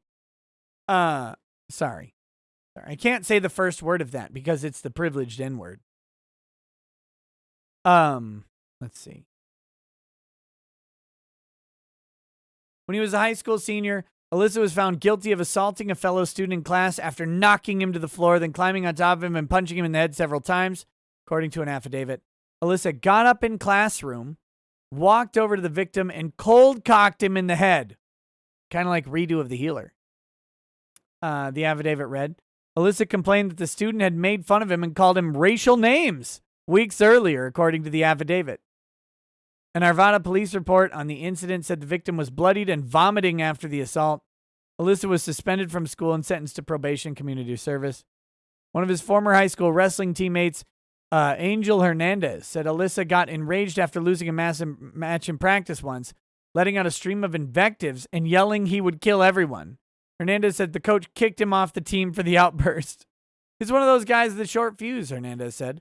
Once he gets mad, it's like something takes over and it's not him. No, it is him. That's him. Why would that not be him? Oh, man, once he loses his temper, then it's someone else. No, that's the same fucking guy. Can we stop pretending that a temper is somebody different? What is this weird obsession with that? It's like, one of my friends in college was talking to a girl who had just gotten beat up by her boyfriend for like the 10th time. And he's like, why are you with this guy? And she's like, well, he's really nice when he's not high, drunk, on cocaine, and hitting me. That's, well, oh yeah. Well, it's just not himself. No, that is himself. That's the same person.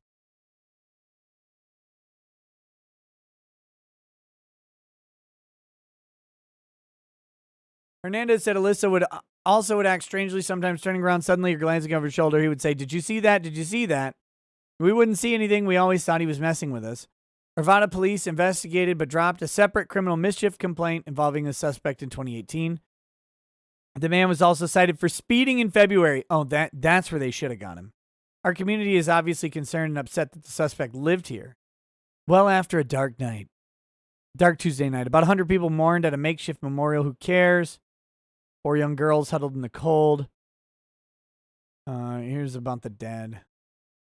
Monday's attack was the 7th mass killing this year in the U.S. Following the March 16th shooting that left 8 people dead at 3 Atlanta area massage businesses, according to the database. Follows a lull in mass killings during the coronavirus pandemic in 2020, which had the smallest number of such attacks in 8 years, according to the database, which tracks mass killings defined as 4 or more dead, not including the shooter. Blah, blah, blah, blah, blah. So there you go. There's Boulder, Colorado.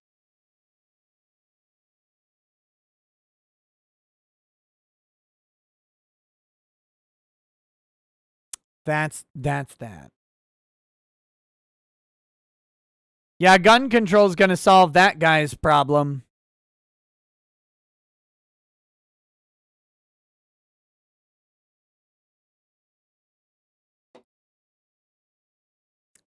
A guy with a temper and paranoid delusions.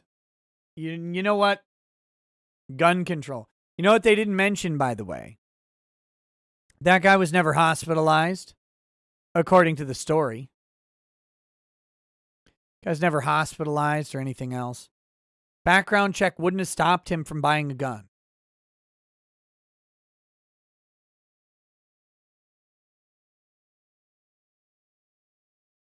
By the way, we are 47 likes from 1,000 likes. That is the only way I will drink another shot of scotch. Let's get to this complaint. This is Russel Greer versus Joshua Moon, publisher of the website Kiwi Farms and Kiwi Farms, a website. Complaint for declaratory and injunctive relief for contributory copyright infringement, electronic communications, harassment, and defamation. Uh-oh.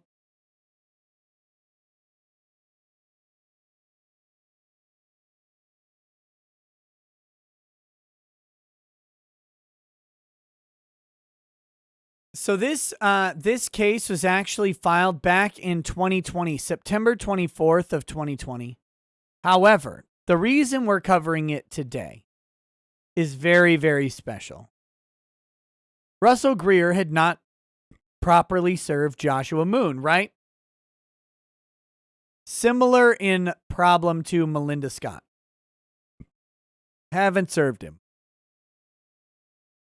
Russel Greer did something smarter than what Melinda Scott did. He asked the court's permission to serve Josh and Kiwi Farms by email. He said, I can't serve them properly. I don't even know where he is, but he has an email address that he says is for legal challenges. Can I serve them there? Court says, yeah. Go ahead. So Russel Greer just got permission to serve the lawsuit on Joshua Moon. So this is why we're talking about this. Melinda Scott could have done this too. She's just brain damaged.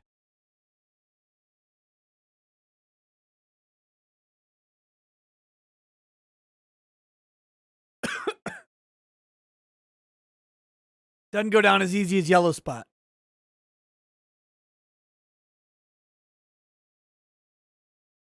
Oh, goodness.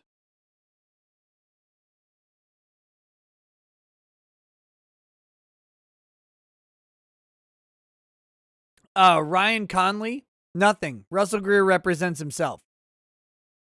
He is a pro se litigant. Here it is. He's a pro se litigant. He is not represented by counsel. He figured this one out on his own. Good job, Russell. The scotch tonight is that one. Too many fucking letters. Nature of the action. Okay, we're gonna get going on this. Plaintiff brings this action seeking to put an immediate stop to and obtain redress for defendant's blatant and purposeful contributory infringement of plaintiff's copyrights, which are a book entitled "Why I Sued Taylor Swift and How I Became Falsely Known as Frivolous, Litigious, and Crazy," and for songs Greer also copyrighted. "I Don't Get You, Taylor Swift," and other songs. All works are copyrighted with the United States Copyright Office. Traditionally, websites have not been liable for third-party conduct in accordance with the Communications Decency Act and Safe Harbor digital laws. However, websites are not immune from federal copyright infringement claims when they know about such claims, but refuse to remove the copyrighted material, as has been the case here.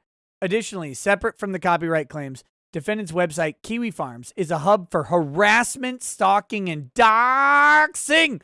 The site's lies and harassment have ruined Greer's reputation. Nope. And of Greer, Russ. You know what ruined your reputation? It started with you writing a kill list on your high school bathroom walls. That's how it started. And then it went down when you kept suing women for dates. When you kept suing Taylor Swift and offering to settle for just a little date with Taylor Swift. If I could just, please, sir, could I get a crumb of Taylor Swift's vagina, please? That's what ruined your reputation, you weirdo. It was not the Kiwi Farms. It was you. It's not me. It's you. And have caused him and those close to him to fear for their lives. Mr. Moon has encouraged this by allowing for said conduct to occur. He has even participated in the conduct by engaging in commentary and encouraging the infringing activity. Encouragement is not a thing. This is still 230 material. We'll take a look at the copyright stuff right now. That at first glance, his copyright claims are going to be the better argument than his harassment and defamation stuff. That's going to be Communications Decency Act 101.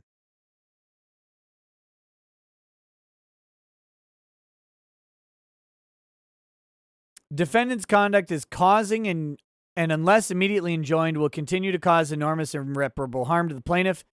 What he's asking for here is he's asking the court to silence someone's speech. God damn it. Can I not highlight this? He's asking the court to silence Josh's speech. A prior restraint. That's a big ask. Plaintiff requests statutory damages for willful copyright infringement, as found in 17 U.S. 504C1 in the amount of $150,000 for each copyright infringed upon. Further, plaintiffs requests damages for the harassment and defamation he has had to endure at the hands of defendant's site. So, this will be the question again. Does he actually have registered copyrights? Because that's how you get a, let's see, copyright lookup. Let me see if I can find this out. Registration.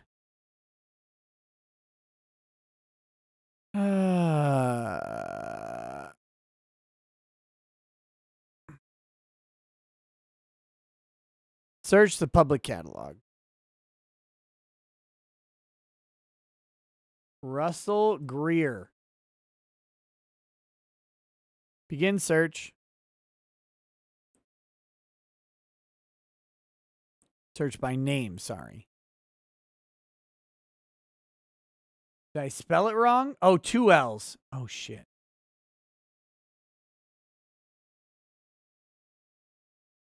No research. Or no results. Greer?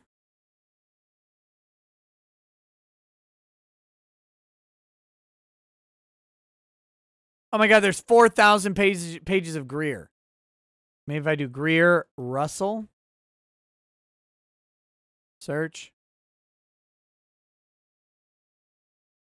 Okay, here we go. So he has licensed copyrights for I Don't Get You, Taylor Swift. Why I Sued Taylor Swift and How I Became Falsely Known as Frivolous, Litigious, and Crazy.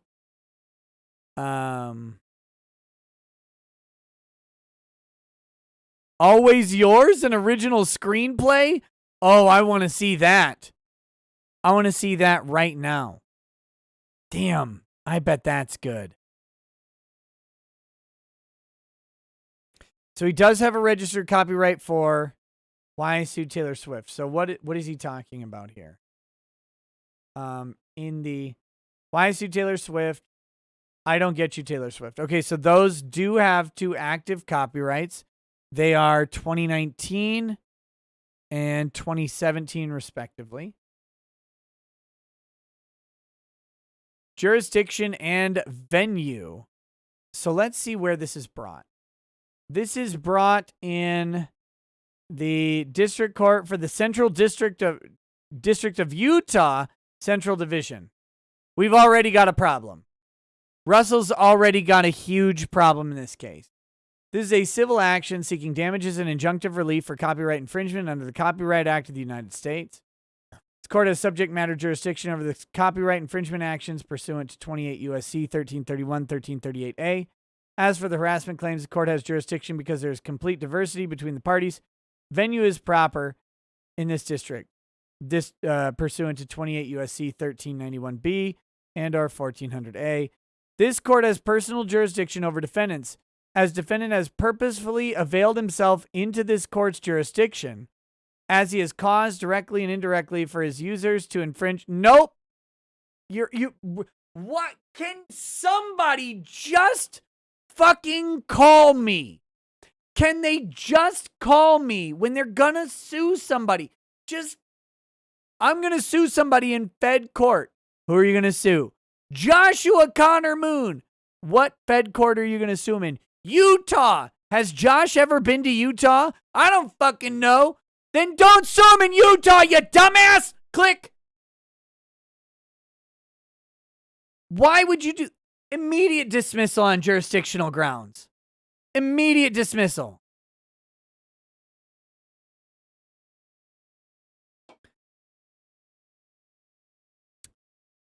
Look at this. So he has availed himself into this court's jurisdiction by causing directly and indirectly for users to infringe on his intellectual property. That's not personal jurisdiction. To harass plaintiff by running a site that mocks and harasses people deems to be weird. Look, you deserve the mockery, you fucking weirdo. That's not personal jurisdiction. Participating in the commentary on Greer. Not personal jurisdiction. Why does Utah have jurisdiction over Josh? Posting Greer's letters asking for defendants to stop talking about Greer on random YouTube shows, which draws attention in contact to Greer Exhibit A. None of those have anything to do with what gives Utah jurisdiction over Joshua Moon. If you don't know personal jurisdiction, it goes like this. If you are in the state has personal jurisdiction. Minnesota has personal jurisdiction over me. I'm in Minnesota right now. If I go to Texas and pee in someone's eyeball, and they don't ask for it, right? Because they're Ukrainian women who like Trump or whatever. If I do that without their consent, I'm committing a tort in Texas. So then Texas would have jurisdiction over me. So would Minnesota, by the way, because I live in Minnesota. I have property here. If I own property in a separate state, like, for example, Texas probably has jurisdiction over my company, Ricada Media, because Ricada Media is incorporated in Texas. So they have jurisdiction over me in Texas, and then Minnesota itself has jurisdiction over me here in Minnesota. I should say they have jurisdiction over my company, not me. I'm not Ricada Media. Ricada Media is a company. But that being said, that's personal availment. I availed myself of the protections of Texas by registering a company in Texas's jurisdiction. I said, Texas, I want you to protect this company. Therefore, this entity is taking advantage of the protections that Texas offers to businesses, and I expect legal matters to be resolved there. Done. Utah. I may have been to Utah once. I think I stopped in the airport there one time. But unless I did something at that airport, you don't have jurisdiction over me. I didn't do anything. Joshua Moon, to my knowledge, has never been to Utah, doesn't have a business in Utah, doesn't have property in Utah. Utah has no jurisdiction over Joshua Moon. He would have to then reach into Utah to do something. Kiwi Farms this is easy. The analysis is simple. I don't even have to read the document. Kiwi Farms is a website that is put up online. Joshua Moon, to my knowledge, doesn't advertise into any particular jurisdiction. So it's available anywhere on Earth. It doesn't matter if all of his users happen to be Mormons in Utah. If they just happen to be Mormons in Utah and they're all downloading the content of Russel Greer, that still doesn't give Utah jurisdiction over Josh or over Kiwi Farms. They don't have any particular interest directed at the state of Utah. Now, if Josh were to use Kiwi Farms and take out targeted advertisements about Russel Greer in Utah specifically and says, hey, Utahns, this weirdo lives in your state.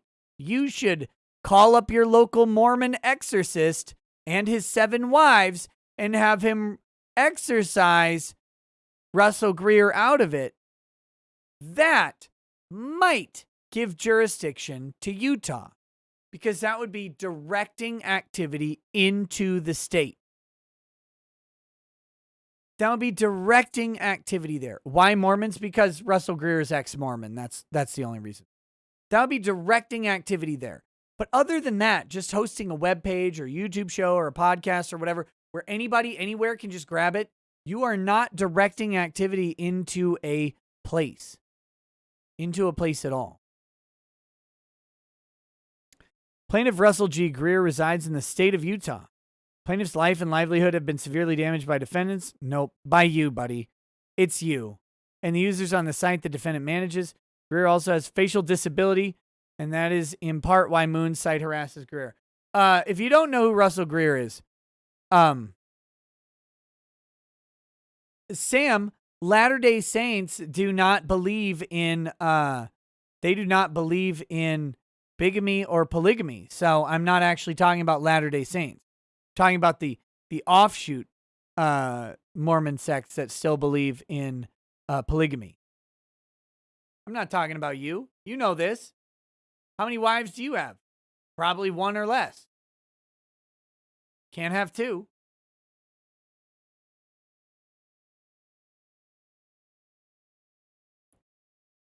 So, his facial disability is something called Mobius syndrome. Mobius syndrome, for those of you who do not know Russel Greer, he cannot look left and right with his eyes. His eyes are paralyzed forward, and his mouth is stuck open like this. So he drools a lot. It makes drinking very difficult. It makes eating very, very awkward. He's a weird guy. To be very clear, I do not mock Russel Greer because of his facial disability.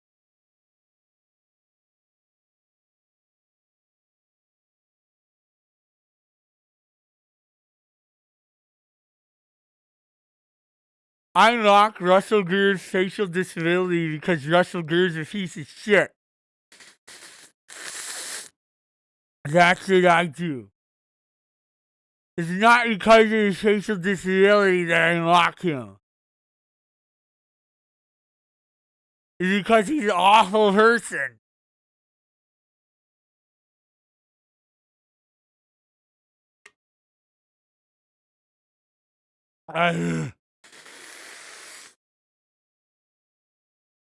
It's not him. It's not his facial disability. It's his awful personality. The guy is terrible. The guy is a terrible, creepy danger to people. Not just women, but to all people. Defendant Joshua Moon resides in Florida. He manages Kiwi Farms, a site founded on exploiting people for amusement purposes. Defendant Joshua Moon is the owner of a website/forum. Kiwi Farms was built to exploit and showcase those Moon and his users have deemed to be eccentric and weird, terming them lolcows. Moon frequently interacts with the site using his username Null Exhibit B. Classifying Moon's site as a forum is being extremely kind. No, it's literally a forum. His users don't debate and discuss like a traditional forum does. Oh, this motherfucker. Yes, they do. Go on there and get called an FAG all day. Are you kidding? They're the most quintessential forum remaining on the internet because you can actually call people whatever you want still. There are N-words and F-slurs flying all over Kiwi Farms. It's like a forum from the 90s. It's the forum. His site goes far beyond that. They stalk and harass. Moon and his site have caused 3 people to commit suicide, citing woman who set self on fire in Portland Park, remembered as brilliant and tortured artist. Oh, God. Oh, so brilliant she didn't know about thermodynamics, I guess? What was she tortured by? Herself? Normally you have to get someone severely demented to torture you to the point of lighting you on fire alive, but apparently yourself can do it. What? Article says Segal, a transgender woman, became the target of hate mob Kiwi Farms, an online group New Yorker magazine described as the web's biggest community of stalkers that specializes in harassing people they perceive as being mentally ill or sexually deviant in some way. Oh my God. Defendant Kiwi Farms is a site Defendant Moon runs. In his very own words, Moon has described his site as having nothing to do with New Zealand, the land of the Kiwis, saying, "Our name is a pointed jab at some of the mush-mouthed autistic people we make fun of." Found on a thread entitled, "A Truly American Response to Censorship." Oh, that's because when that shooting happened in Christchurch, New Zealand, everybody went to Kiwi Farms and they're like, what is this New Zealand website which hosts the shooting? Oh my God. General allegations. Greer caught Kiwi Farms' attention after he was on the news for a lawsuit Greer had filed against pop star Taylor Swift in late 2016. Russell, when every single thing in your life goes back to a lawsuit you filed against Taylor Swift in 2016, maybe by now you'll understand just how weird you are because of that.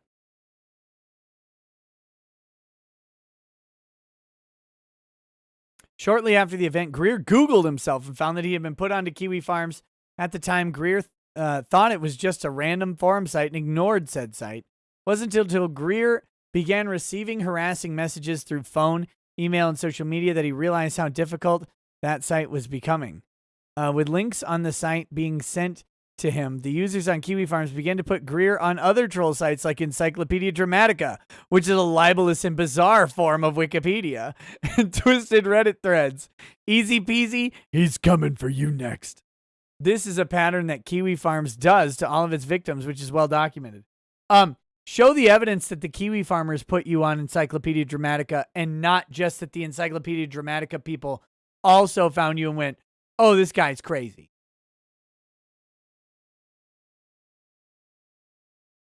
On February of 2017, Greer's employer, a law firm, pulled him into an office and explained that they were being inundated with emails that were saying how horrible Greer was.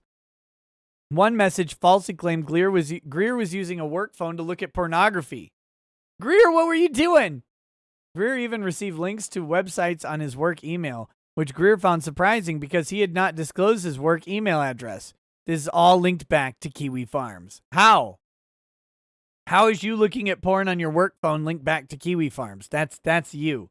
And by the way, Russell, what you're doing right now is not being candid to the court, because what you wrote in Why I Sued Taylor Swift and basically everything after was that Taylor Swift fans were coming after you. And let's be real. You went and sued Taylor Swift, and then a year later, in 2017, early 2017, I should say, people who were Taylor Swift fans were probably the ones emailing your work. Let's see. Was it the few thousand autismos at Kiwi Farms going after you, or was it someone from the several 100 million Taylor Swift fans going after you? Gee, I wonder.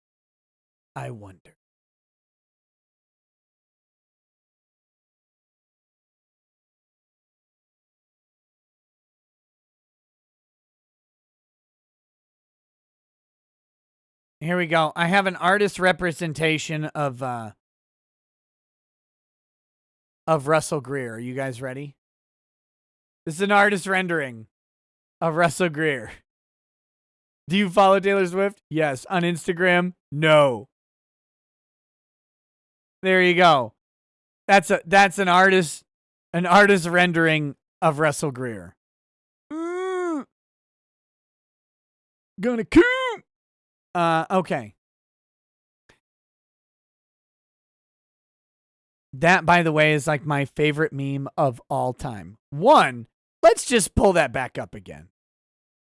Every time you think of a female voice actress and how horrible they look, just think of how Taylor Swift looks in this picture. It's one of the best pictures of Taylor Swift that exists. And second, look at this guy. His neck is literally bulging out. He's like, he's in the face. He's in the face right there, checking her out from behind. It's great.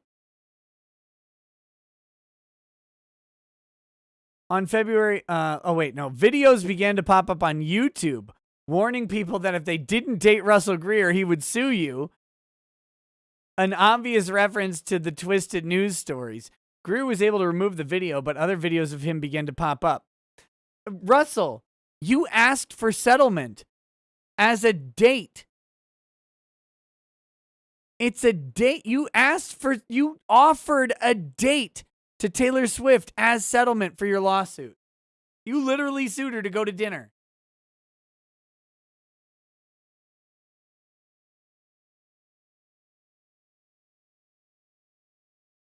Fake profiles began to pop up on social media of Greer, using his pictures with derogatory names such as Mobius Shit Lips and Rat Face.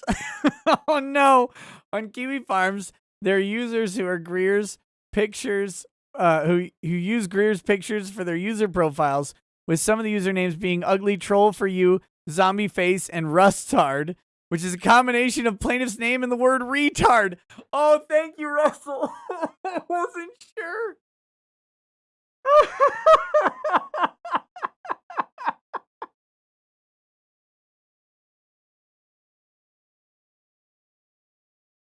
I was not sure how they came to Rustard. I'm so glad he explained it. Other profiles have included defamatory names such as Rapey Russ, have included photos of plaintiff with his hair photoshopped off, oddly making him look bald, when in fact plaintiff has a full set of hair. No, come on. Oh, come on. Why are lolcows like this? is just like that guy on Encyclopedia Dramatica where they keep making fun of him for balding. He's like, no, I have a full set of hair. What are they talking about? I'm not bald. Having his hair photoshopped isn't defamatory or particularly concerning to Greer. That's why you mentioned it, right? But it must be pointed out to show the bizarreness of Moon's users. Oh, yeah, it was super necessary. The fact that they called you Rapey Russ wasn't enough. It's the hair, though. That's the bizarreness. It's the hair. It's not a bunch of people, a bunch of fucking weirdos making troll profiles using your picture. It's the fact that they showed you being bald. That's the weird thing. Russ, this is a judge. He's like guaranteed to be 55 plus. He finds everybody on Kiwi Farms to be degenerate and reprobate already. He doesn't need you to explain the hair. Just stop. Even walking around downtown in Greer's city of Salt Lake, people would exclaim that Greer was the guy who sued Taylor Swift. Some people caused scenes in stores or screamed at him from cars. Apparently, all Kiwi Farms users are concentrated in Salt Lake. It's not the fact that he sued someone who has a following that is literally half of the United States and is ubiquitous in just about every American home knows who Taylor Swift is. Because of the harassment, Greer had to change his email address, phone numbers, and delete social media profiles. Realizing that things were getting out of hand, Greer decided that he was going to write a book about the event to explain his side of things and to hopefully clear up the slander surrounding him. His goal was to get a publisher to pick up the book. It is the best book ever written. I have read the entirety of the book live here on YouTube. If you have not seen it, it is me, a friend of mine named Sriracha for most of the other episodes, and an occasional other guest thrown in. And we read all of this. And I encourage you to watch those videos because you will see just how much it helped Russel Greer to clear up the slander by writing that book.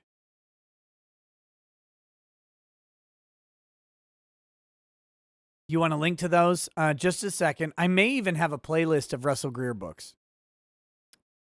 Give me a moment.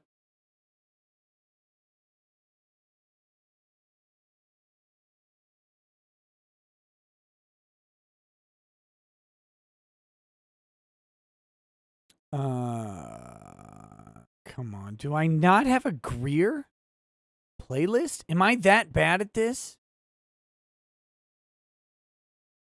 I have part of one. Okay, I will make it, but let me find the first one.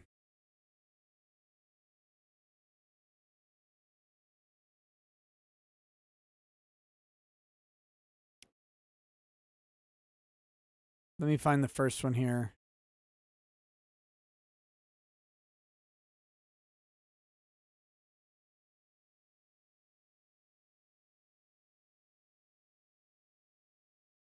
These go way back. I'm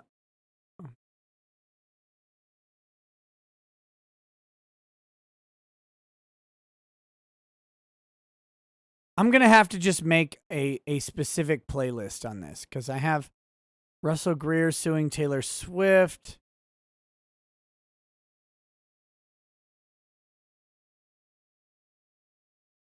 I have so many live streams that it's hard to get through to all of them. I'll have to make it, okay? I don't know if you guys can appreciate how many live streams I've done. 1,100 live streams. 1,108 live streams have been done on this channel. That's a lot of live streams. I assume you guys know this. I'm trying to get back to the Russel Greer. The first one. It would have been back in 2018, I think. Almost there. We're in August of 2018. Chapter 2. Here we go. Here's the first one. This video is still monetized? Oh my God, how great. How great is this? Here is chapter 1. The first one.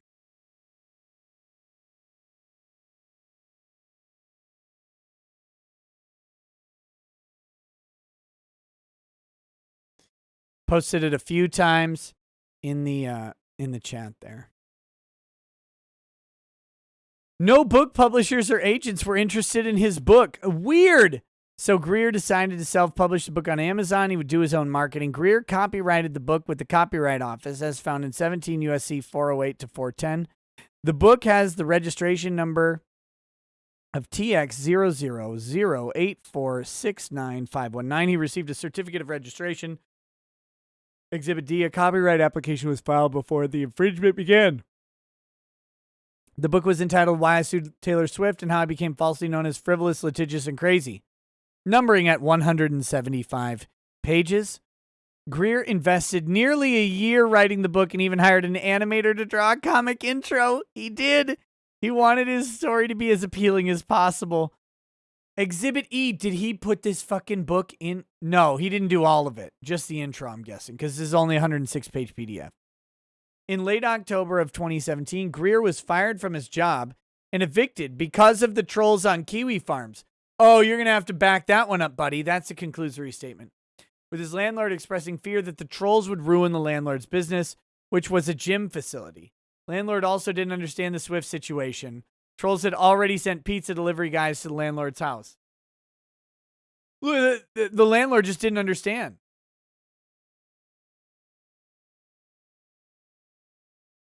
Kiwi Farms has doxed. The users on Moon's site have subscribed Greer to magazines he has not subscribed to. They have spammed emails of his with junk subscriptions. He's had to keep a tight lid on his social media because they harass him. Kiwi Farms has doxed Greer's address and contact information, displayed it on that site for people to disparage him. The users on the site have openly called for harassment against Greer. Other users have asked for people to put everything about Greer onto that site so they can trash it, copyright it or not. As a consequence of those postings of encouraging harassment, Greer has received packages through the mail, which have contained very scary and frightening letters. Some contained powder. Users on Kiwi Farms have also harassed Greer's family. Greer, didn't you harass Taylor Swift's family?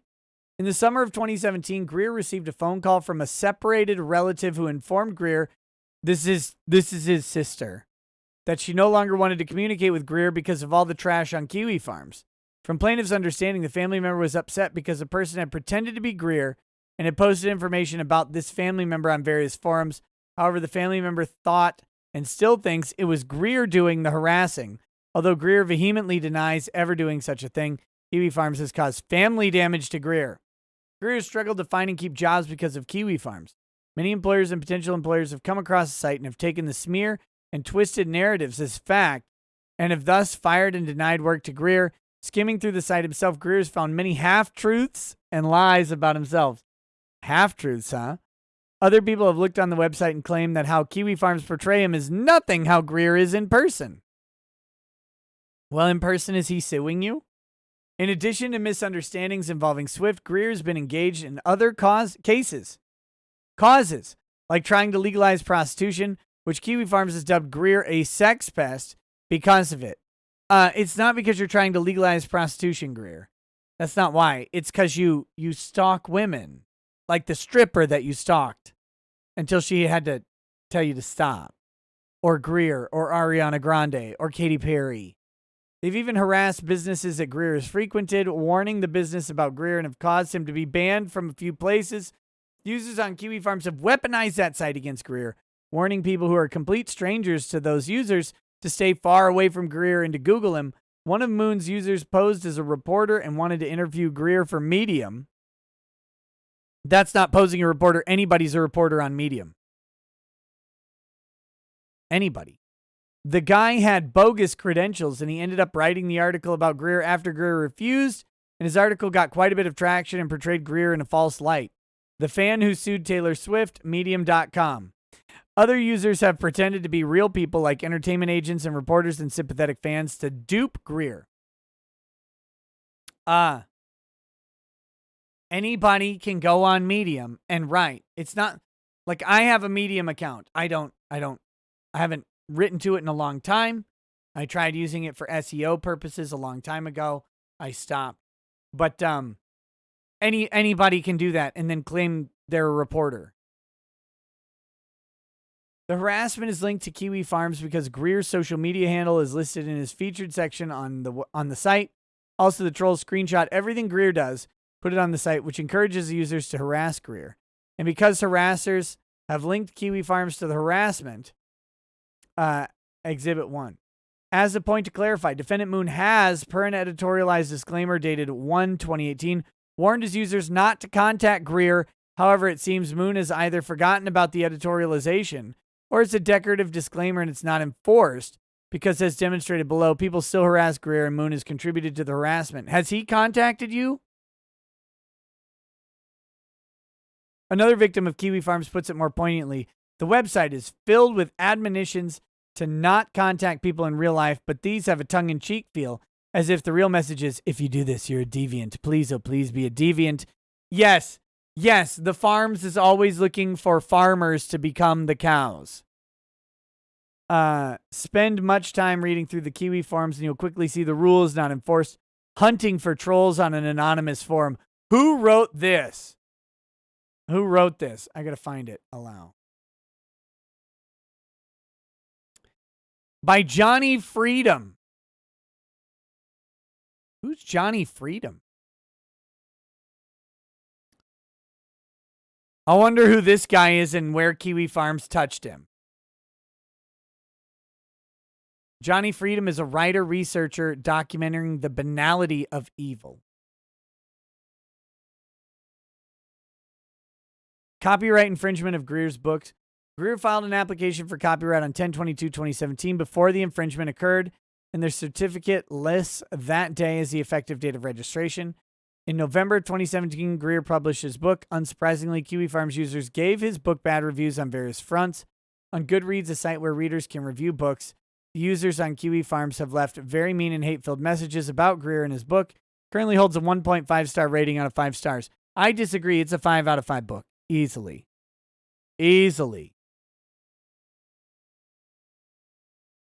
Greer knows that the reviews are from Kiwi Farms because the comments have included links to Kiwi Farms and other obscure sites, inviting people to go read the book illegally. In January of 2018, Greer was informed that his book had been illegally put onto Kiwi Farms. The following link shows where his book is on Kiwi Farms with the heading entitled Rusty's Tale. The book's location has since been moved to a different page and is also accessible on the front page about Greer, Exhibit M. So wait. Kiwi Farms doesn't host it?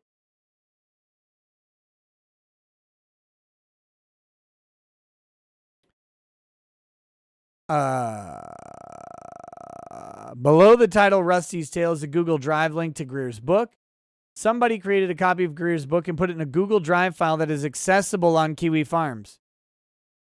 But is Kiwi Farms hosting it? Because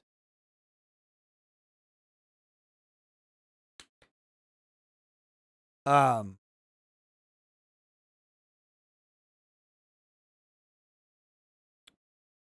not a copyright expert, but it sounds like he has a case against this person. You should probably sue Google, subpoena them for the Google Drive person's information. Infuriated and hurt, Greer sent Mr. Moon requests to have his book removed, but Moon refused. The notices weren't in the form of a DMCA takedown notice. Rather, they were emails wishing to avoid litigation. Litigation hadn't really crossed Greer's mind, based mostly on Moon's website FAQ, which states that Moon is an insane person with no assets, so it made no sense to try suing him, and so only email requests were made, not legal requests, take like a DMCA notice. In turn, Moon published plaintiff's requests onto Kiwi Farms and explained that there was so much wrong with Greer's request for it to even be considered. That is harassment and contributing to the harassment. Nope. That's not harassment at all. Greer has tried everything to get the site to stop harassing him, such as getting the police involved because of the site harassment. The Salt Lake City police wouldn't pursue a case because they wouldn't allow Greer to file a complaint over email. Why didn't you go in person?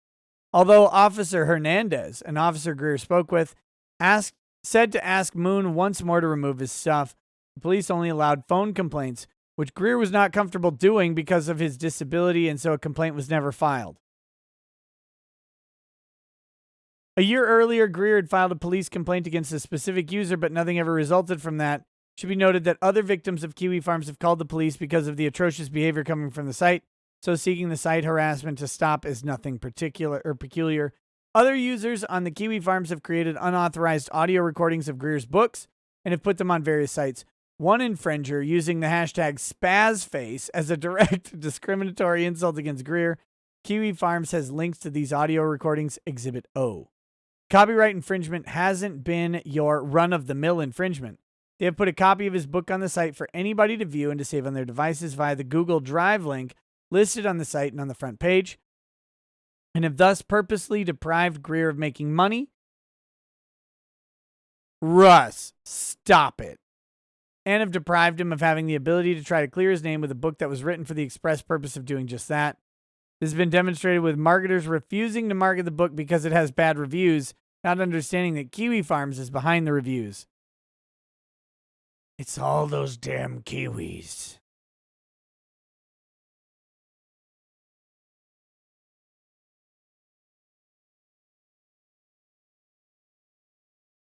Copyright infringement of Greer's song.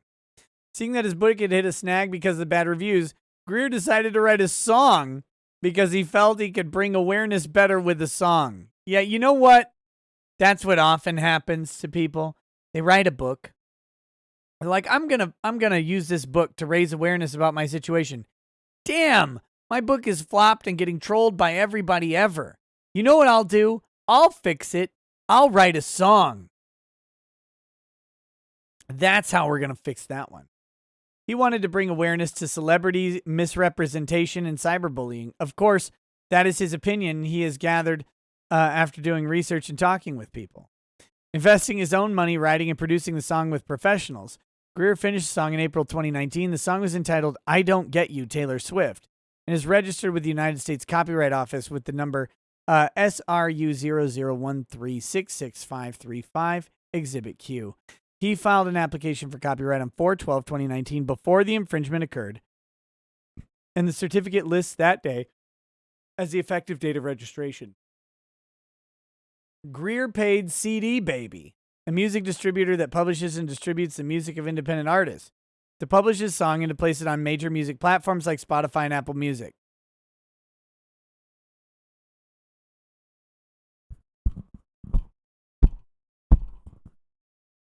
These websites exist. Oh, you can pay us to distribute your music. Okay. CD Baby also has an online store where they sell the artist's music in the form of MP3 downloads. Greer was not happy with this song being on the store because he knew a troll would buy it and place it onto the website. That's just what happened. Except, isn't it just on Spotify or fucking SoundCloud? It's on Russell's SoundCloud page. On April 15, 2019, Greer was informed that his song had been put onto Kiwi Farms, a routine those users have been diligent about and an uncomfortable reality Greer has had to cope with. Let's check it out.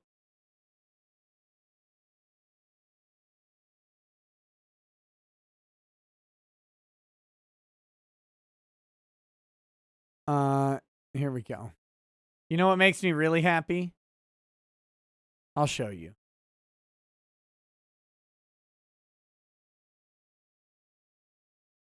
Here's the Kiwi Farms thread.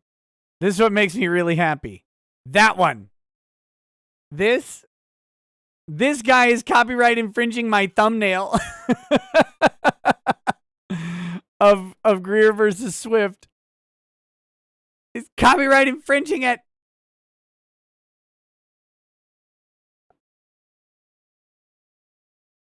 Where is it?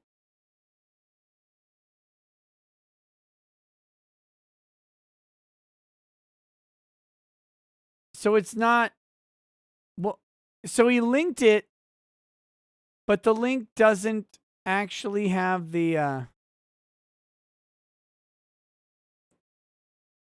Where's the song? Is it... Where's the song? Is it here? Where's the actual song, Russell?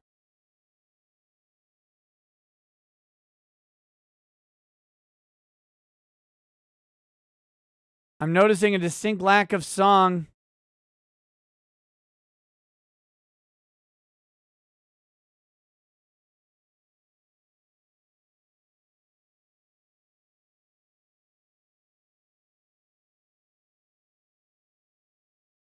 I'm looking for it.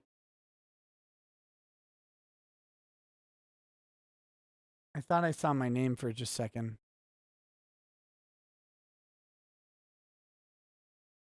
Is it here? Maybe this is it. Nope. Where's the song, Russ? This is a terrible, terrible link. There's no song. Where are they hosting it?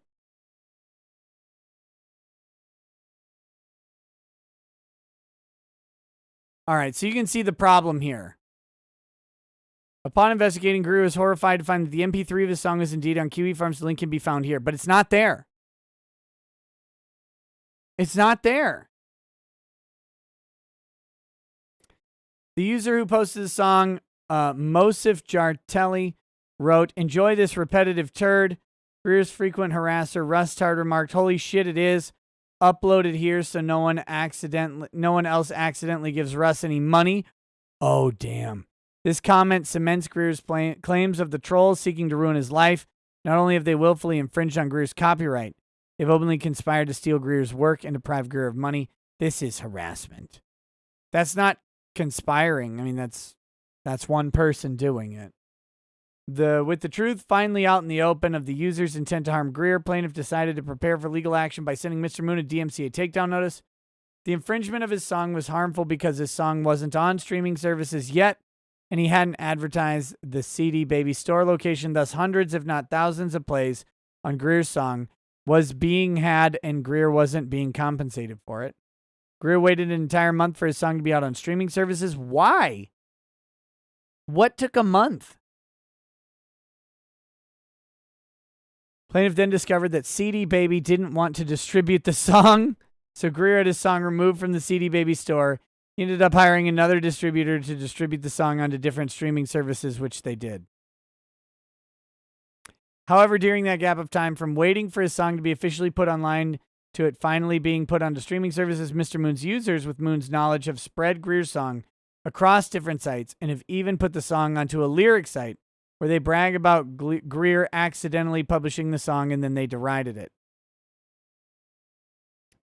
DMCA was signed into law in 1998 to shield websites from liability arising from copyright infringement claims, the caveat being that websites follow and honor takedown requests from copyright holders.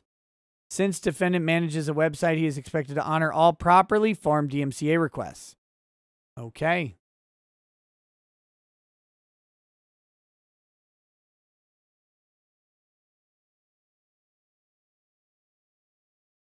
Greer's DMCA notice.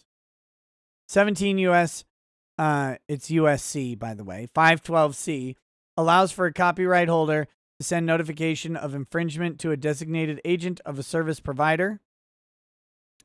Greer turned to several sample DMCA notices to make sure he was doing the format of the notice correctly, and then he drafted his notice. On defendant's website, Mr. Moon has a section about removing copyrighted material, which states, "We do not host well-known copyrighted content." Moon's site then wrongfully states, "What copyrighted content we do host is usually covered under fair use, but if you are the copyright holder of something, email legal@kiwifarms.net with the appropriate documents. I do not respond to emails without sufficient proof of a legal claim." Moon's copyright statement is wrong because all copyright, famous or non-famous, is protected by 17 U.S.C. 106, with the copyright holder determining how he or she will distribute his works. Except under fair use, Russ. Except under fair use. Upon reading that, plaintiff sent his DMCA letter to the designated email address.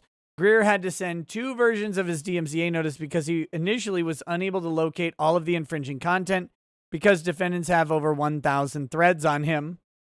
No, they do not. There are not 1,000 threads on Russel Greer.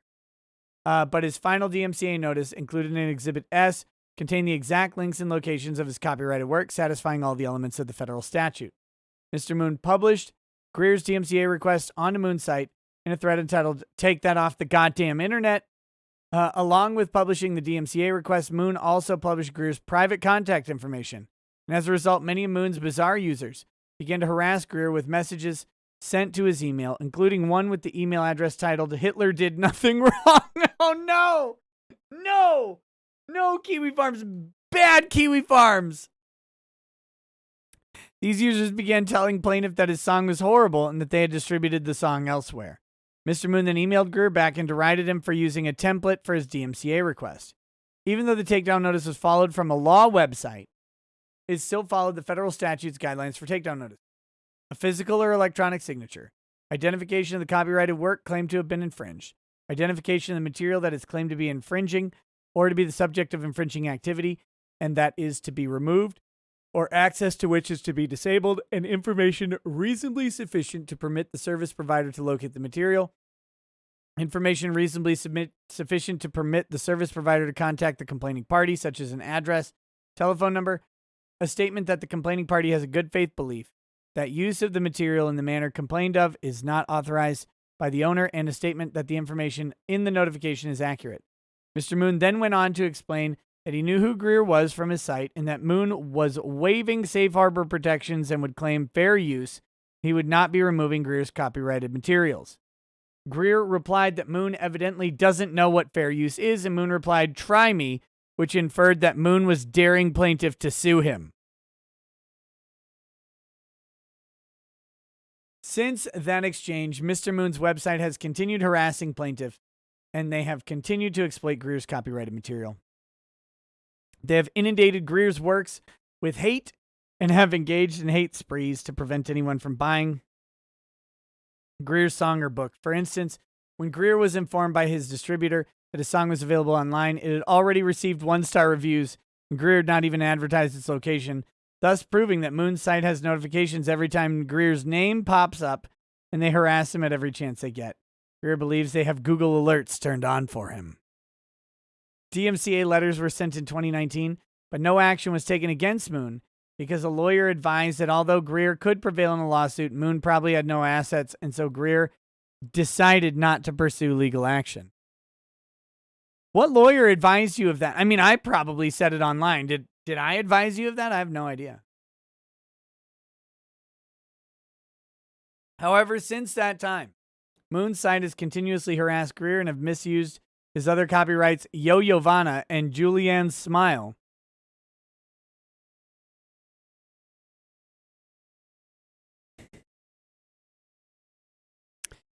Julianne's Smile, if I'm not mistaken, is about Julianne Hough.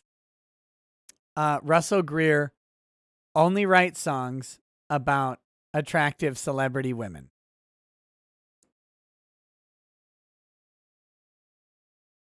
Both copyrights were filed before their releases, but have not yet appeared in the Library of Congress site. Greer has discovered that they have stolen other works of his and have put them on the site, namely a screenplay. Greer keeps posting and releasing things not intended for the bashing of Moon and his site, with the hopes that Greer can break past the trolls. But the trolls have stifled all efforts of Greer trying to become musically successful. It is very scary and very annoying. Because of the harassment and blatant violations of his copyrights, Greer brings forth a lawsuit within the 3-year statute of limitations. Are you? For the record, normal, productive people do not do what Moon's site does. That's not for the record. It is a useless sentence there. People who support Greer are frightened of being attacked by Moon's users. There's no one who supports you, Russ. And so they can't defend him. This is a noticeable pattern. Other people who've been harassed by Moon's site have expressed the same fear. Many have lobbied for Kiwi Farms to be shut down. Truthfully, plaintiff has wanted to take his own life because of the damage Kiwi Farms has done to him. No, Russ, don't do it.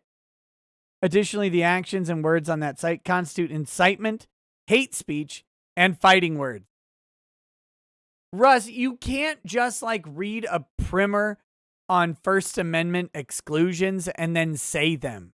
That's not how any of those things actually work. Which has made plaintiff want to physically track down Mr. Moon to close down his site. Oh, there you go. Physically tracking him down will get him to close down a digital website. That's how that works. But plaintiff has refrained from doing so because despite the losses Kiwi Farms has inflicted upon him, Greer still has much to lose if he were to do something stupid. Does this man not realize that he just put into a lawsuit that he wants to commit violence against Joshua Moon?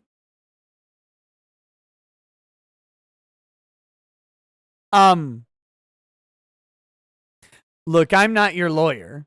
Pro tip. Don't ever put that in a lawsuit. Ever. Others have offered to hunt down Moon. That is how bad his site is. It has ruined many lives. Admittedly, Greer is frightened with filing this complaint, as he fears Moon will retaliate against him. But he hopes a judgment against Mr. Moon and his site will get Mr. Moon and his site to stop bothering Greer. Or better yet, having Moon close down his site altogether. This is not how this works. The court is not in the business of shutting down websites because they say words. Russ.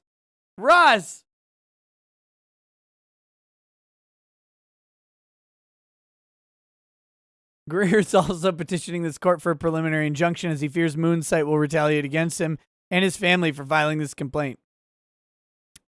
Fair use. Before commencing this action, Greer considered and studied Moon claims of fair use. As a cursory matter, Moon or Kiwi Farms do not have a prima facie claim of fair use. So he's doing this because Greer knows, I guess, enough about Lens versus Universal Media Group to go, okay, if I don't do a fair use analysis, then I can be liable for a false DMCA. Fair use is an affirmative defense found in 17 U.S.C. 107 and consists of 4 factors: purpose and character of the use, nature of the copyrighted work, amount and substantiality of the portion to be used, effect upon the potential market for the copyrighted work. All 4 factors must be weighed together to find fair use and is determined on a case-by-case basis. Pertaining to the purpose and character of the use, although Mr. Moon may be allowing Greer's copyrighted works for criticism and commentary, and as far as Greer knows, non-profit use, Moon's users have stated openly that they seek to deny Greer of money. First factor disfavors fair use. Nope! You dumb motherfucker. You dumb...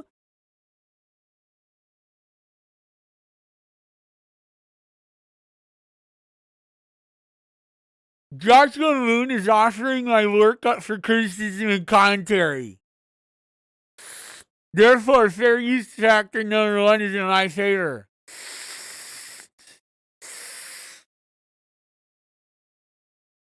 He just said,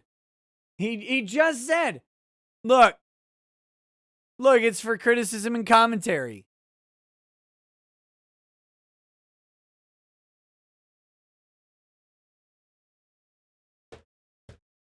It's exactly what Aquila did. Well, they're criticizing me.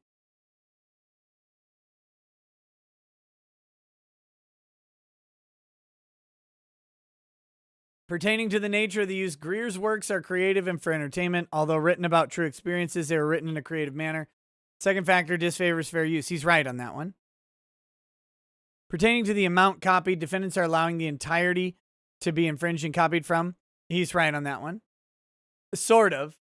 I don't think that Joshua Moon is copying the materials. Someone else is doing it, hosting it, and then the link is on the website. That's not quite the same thing.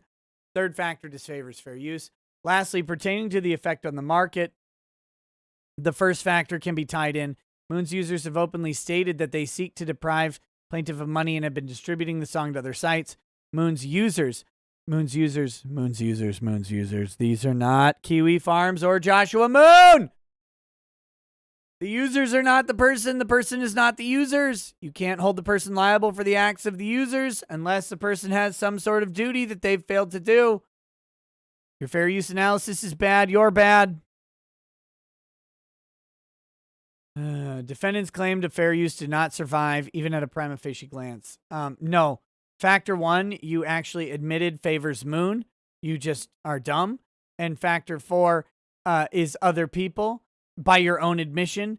Factor 2 and 3 are other people as well. So that would also weigh against you in this case.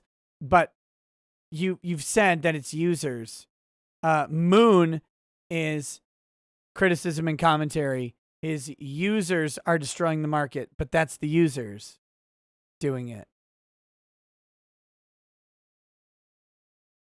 CDA should be found to not protect the Moon site.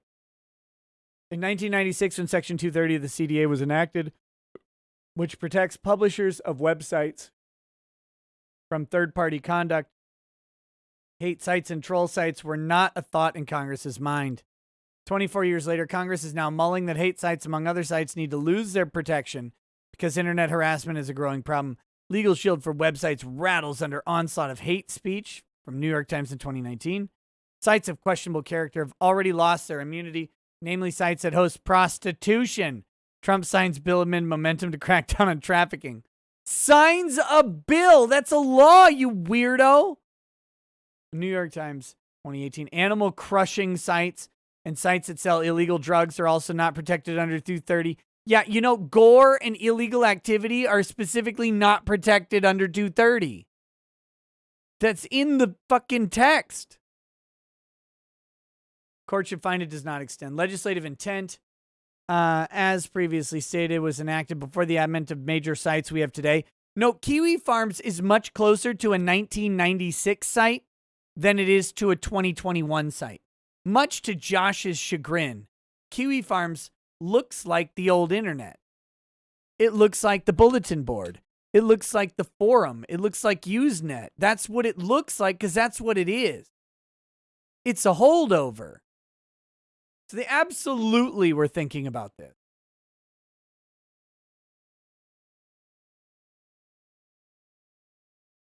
Courts have held that CDA protects ISPs, which are blogs, forums, and sites like Amazon and Facebook from third-party conduct. Forums. And rightfully so, because Facebook and Amazon were created for the sole purpose of selling items and have friends connect with each other. Oh, that's cute. While harassment does happen on those sites by third parties, those sites do have options to report harassment. Should not be held liable for the harassment because the sites were not designed to harass. Look, you can report harassment to the mods on Kiwi Farms. They'll just call you gay.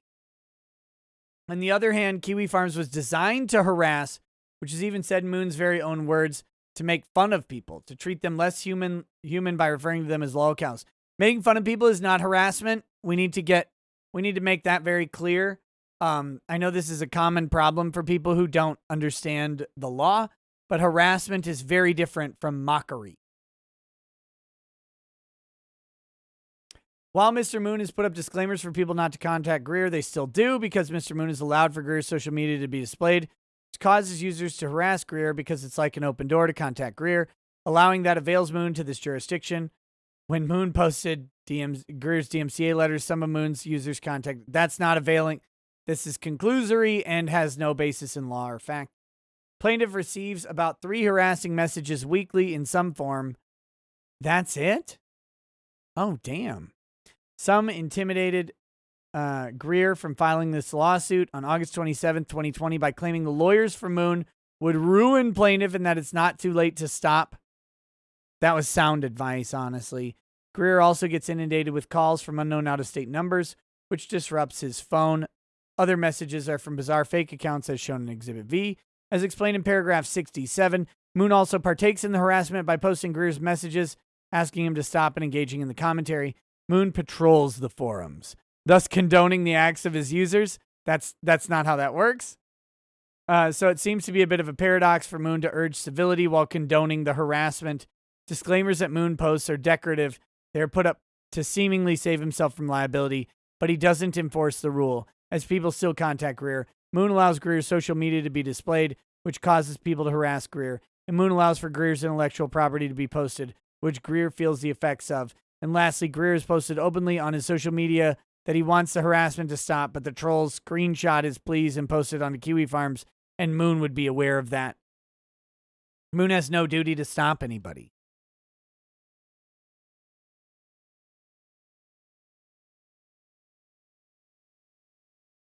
In a way, Moon is implying that as long as one is civil in their harassment, it is okay. Civility undermines the idea of harassment. It's possible to civilly harass someone, I guess. So despite his decorative disclaimers, Moon allows for the harassment to happen. He can't stop it. There's no way for Moon to prevent someone from harassing Russel Greer. Like, they're not his agents. They're just people. Some of them are just people. Others of them are just spurred.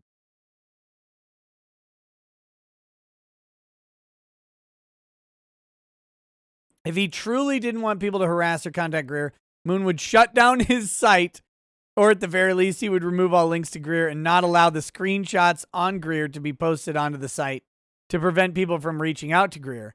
Because users on Kiwi Farms will use laughing reaction buttons on Greer's social media, thus harassing. Oh God, I'm harassing him now by laughing. I'm sorry. I got to stop before I get sued. Legislative intent did not intend for sites where users can dump everything about a person, even their intellectual property, and the site publisher is on it, to flourish with CDA immunity. To show how they didn't. You can't just say legislative intent, by the way. You have to cite to the legislative record. You talk about you pull the transcript of something that was said on the debate floor. You pull a commentary from one of the bill drafters, something like that. You don't just say legislative intent. You have to draw that legislative intent out of something. In fact, Section 230 contradicts itself. 47 U.S.C. 230b-5 says that it is the policy of the United States to deter stalking and harassment by means of computer. That section is in contradiction to 230c-1, which provides immunity to hate sites like Moon's for the very reason legislative intent did not mean to protect Kiwi Farms. I disagree. You haven't shown stalking or harassment. Those are legal terms, and you haven't manifested them at all. Moon's involvement, as stated above, defendant is actively involved in the harassment by providing his own commentary, by allowing hateful comments to be made, by allowing Greer's intellectual property to be illegally used, that's conclusory, you dummy, by providing a hub for harassment. Moon has helped facilitate and condone the harassment, and therefore he should be liable for the acts of his users, especially since it would be a near impossible feat to track down his users. That's not Moon's problem. That's your problem.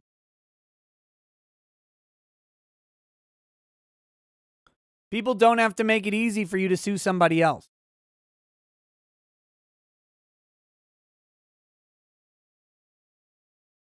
Moon is aware of his CDA immunity and wears it like a badge of courage, boasting about his indestructibility and claims to not know what is going on his site when clear evidence shows that he monitors and engages with it. You said there were thousands of threads. He's not in all of them. Hey, what's up, Crumbrion?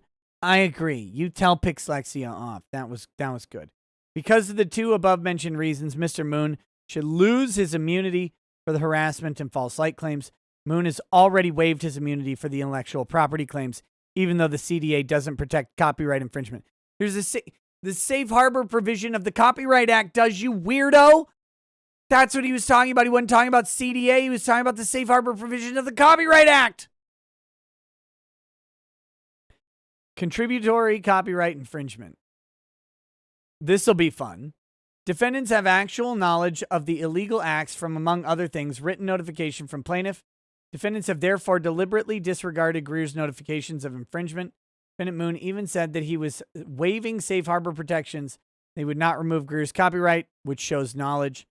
Defendants have knowingly and willfully permitted and continue to permit the infringement of Greer's works by materially contributing to the infringement by running and managing a website that allows users to steal and dump everything about Greer. Moon has even defended such action on his website's fact page. He's even explained to Greer through email why he believes he is allowed to infringe on his works, claiming fair use, and has posted the email conversation for many people to see and comment on, and in turn harass Greer. All of Greer's songs, Safari Ride, Yo-Yo Vana, I Don't Get You, and Julianne's Smile, all copyrighted, have all their MP3s put onto Kiwi Farms in their entirety, robbing Greer of money for the thousands of dollars he put into creating those works. I don't think they're actually on Kiwi Farms. I think they're hosted elsewhere and linked to, but maybe I'm wrong. Maybe I'm wrong on that. Lastly, the way Kiwi Farms was built, it allows for people to see a user's inactive history on the site. Greer has evidence of Mr. Moon's profile looking at the sections on Greer. Thus, Moon would have been aware of the infringement and contributed by interacting with the infringing content. Wait, if he looked at the sections and he wasn't interacting, defendants have therefore materially encouraged, enabled, and contributed to the infringing. Plaintiff has sustained and will continue to sustain substantial injuries. Here's a problem with this section. Let's get this. Contributory copyright infringement elements. Contributory infringement. So let's critique Russell here. When you're writing a brief, Russell, or a complaint, you need to lay out the elements of the count. That's the section you're on. You're on the section where you recite the cause of action that you have. That's what the court's going to examine and determine to be the operative statements of the document. So count 1 is contributory copyright infringement. What are the elements? Does anybody know? No, of course not. Russell didn't tell us. So let's read from Cornell Law School what they say about contributory copyright infringement. And then we can see from there if there's any sort of boundaries for this. What the elements are that Russ left out. Copyright. The Copyright Act does not expressly impose liability for contributory infringement. Okay, so that's a problem. According to the U.S. Supreme Court, the absence of such express language in the copyright statute does not preclude the imposition of liability for copyright infringements on certain parties who have not themselves engaged in the infringing activity. One who knowingly induces, causes, or materially contributes to copyright infringement by another, but who has not committed or participated in the infringing acts, him or herself, may be held liable as a contributory infringer if he or she had knowledge or reason to know of the infringement. So there you go. Those are the elements, basically, from Cornell Law School. So they have to have knowledge or reason to know of the infringement, and they have to knowingly induce, cause, or contribute materially to the infringement. So not just know about it, you have to materially contribute, knowingly induce, or cause. I don't see it. He has not laid out those elements in here. He may have laid out knowledge of the infringement. That's the element that he may have actually laid out. But he hasn't laid out how he knowingly induced, causes, or materially contributes to it. So, failure. Fails immediately. KCD says, do they have an anti-SLAPP law where you are like they do in California? I'm in Minnesota. No, there's no anti-SLAPP here. We found it unconstitutional back in 2015. I would call all anti-SLAPP laws unconstitutional, by the way. They foreclose your right to a jury. But that's me. Minnesota does not. Greer is suing in federal court in Utah. I do not believe anti-SLAPP applies in this case. Count 2, electronic communications harassment. Utah Code 769-201 allows for civil liability for electronic communications harassment. It occurs when somebody posts and publishes private information about a person onto a public internet site or forum with the intent to abuse, threaten, and disrupt said targeted person. Let's pull this up. Utah Code 76-9-201, subsection 3. A person who electronically publishes, posts, or otherwise discloses personal identifying information of another individual in a public online site or forum with the intent to abuse, threaten, or disrupt the individual's electronic communication without the other individual's permission is guilty of electronic communication harassment. That sounds pretty simple. Let's see what personal identifying information means.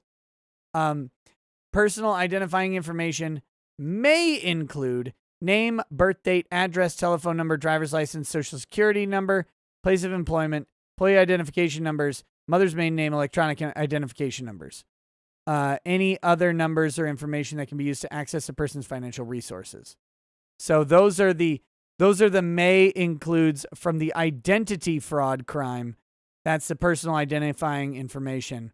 But I'm going to guess that name, address, and telephone number might not be so clear there. Might not be so clearly personal identifying information when it's applied to the harassment law, but we'll have to see. He is in the definition there. He would have to show the intent, so we'll see how he does there. Private information can be name, address, workplace, mother's maiden name, and photograph, any other likeness. Greer would go further and argue that personal identification would also be unpublished works that Greer never publicly released. This, by the way, an unpublished work that's a much better claim of copyright infringement than anything Greer has done. This dumbass just does not read at all. If there's an unpublished work, Greer has a way better claim to copyright protections than in any published work, because you don't really get fair use protections on unpublished works. On 9/14/2018, a user, badboy2000, using Greer's face for his profile picture, posted an unpublished Holocaust script that Greer never publicly released, October's Uprising. Greer's only ever sent it to a few film agents and 2 friends. Greer discovered this on August 26th. Excuse me. While it is unknown who badboy2000 is, what is known is that personal works that Greer worked very hard on were dumped onto the site to abuse Greer. This would be a better claim for copyright infringement than the other stuff. Why didn't he go after this one?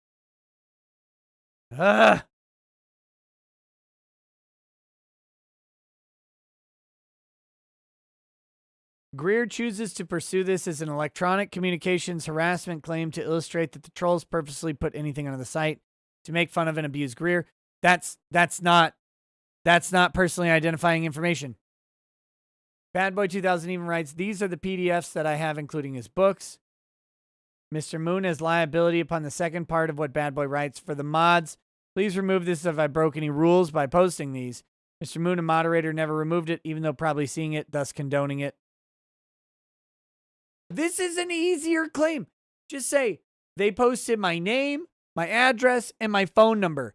Joshua Moon published my name, address, and phone number, and I received harassment from it. His intent was to harass me because he said so. Blah, blah, blah, blah, blah. Why don't you just do that? It's like when you get to the 1 yard line, you've run 100 yards, or 99, I guess. You get to the 1 yard line, and you just pull down your pants and start jerking off into the end zone rather than just stepping across the line. Oh my God. Moon's intent is clearly to abuse Greer's rights by posting Greer's letters and allowing others to post Greer's stuff. He disguises it as commentary, but mocking one's request to remove personal property is clearly abusing and mocking per the Utah Code. Abusing and mocking is not the same thing.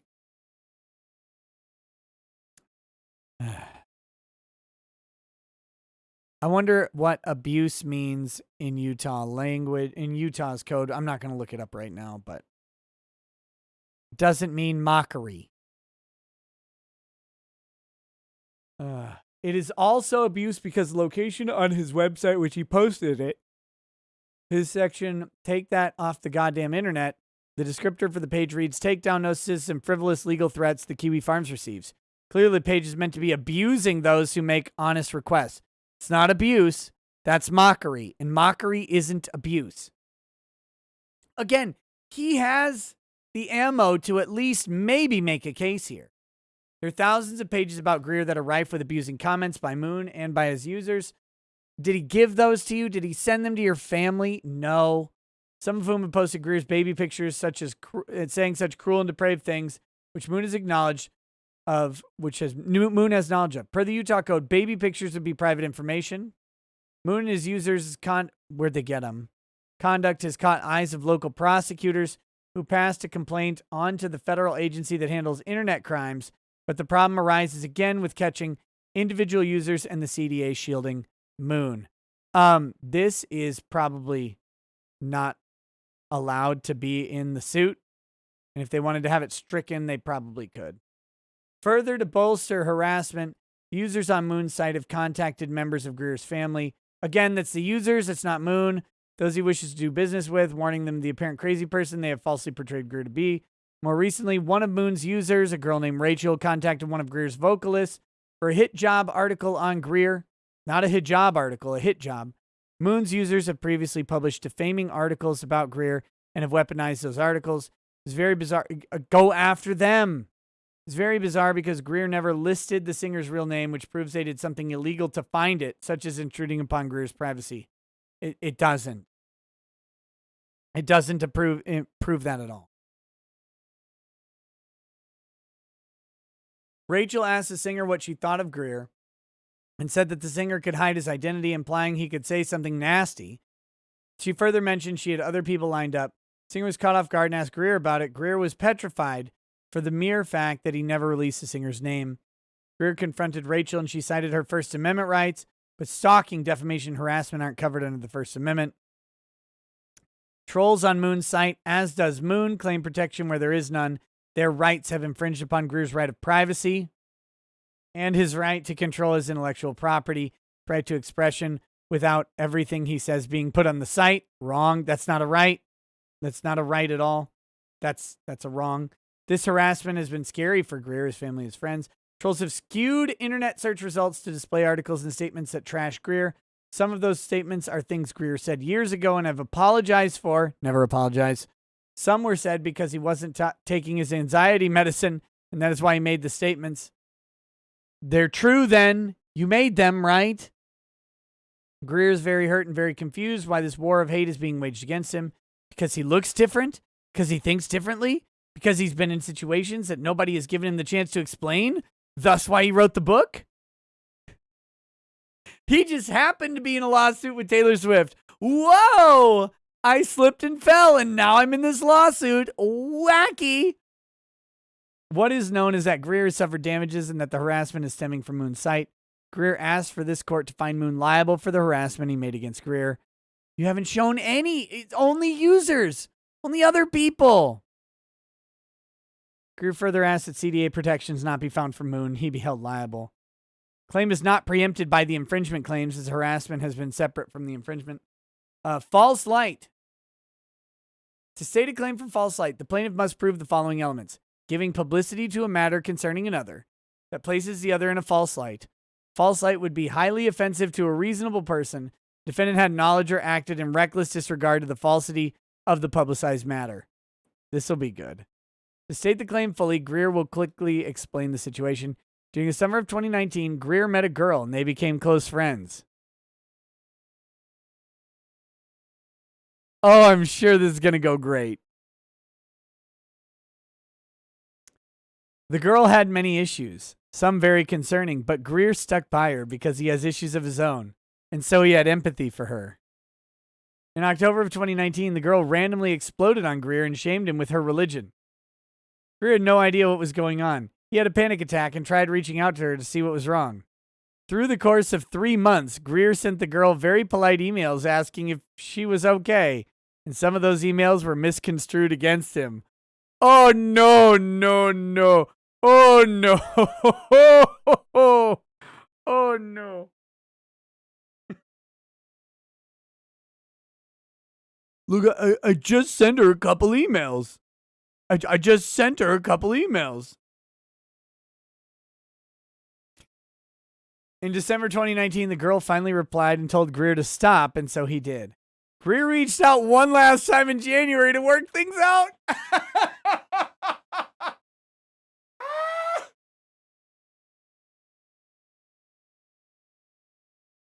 December 2019. I need you to stop. So I stopped. January 2020. But I didn't, though. The girl went to the police and a criminal summons for Class B cyber harassment misdemeanor was filed. Greer retained an attorney in March, as that is when he learned of the charge.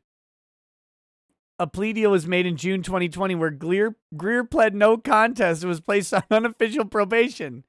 If he would have stayed out of trouble, the conviction would have been dismissed.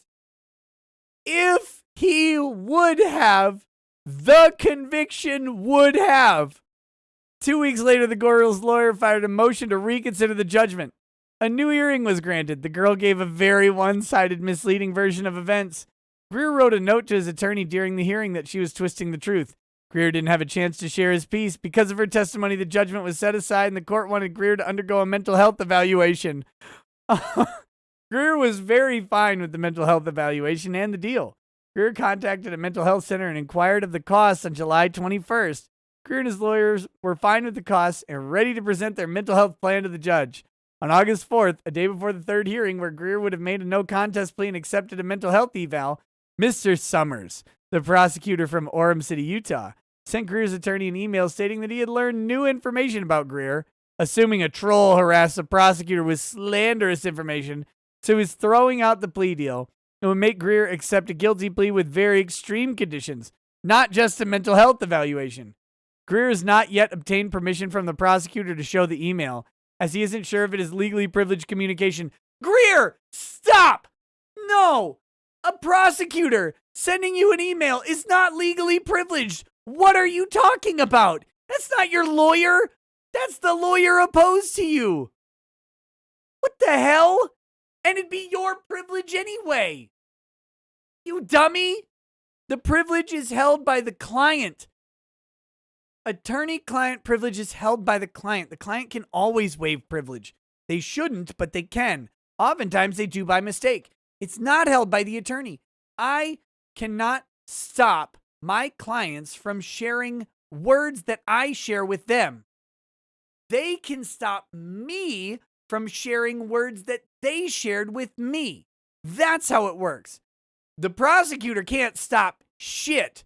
I can take the prosecutor's words, I can throw them on the ground, I can piss all over them, it doesn't matter. What are you talking about? But Greer will be happy to provide the email if this court requires it. Greer was devastated when he saw the email. He was sad because he was ready to accept the mental health evaluation and move on with his life.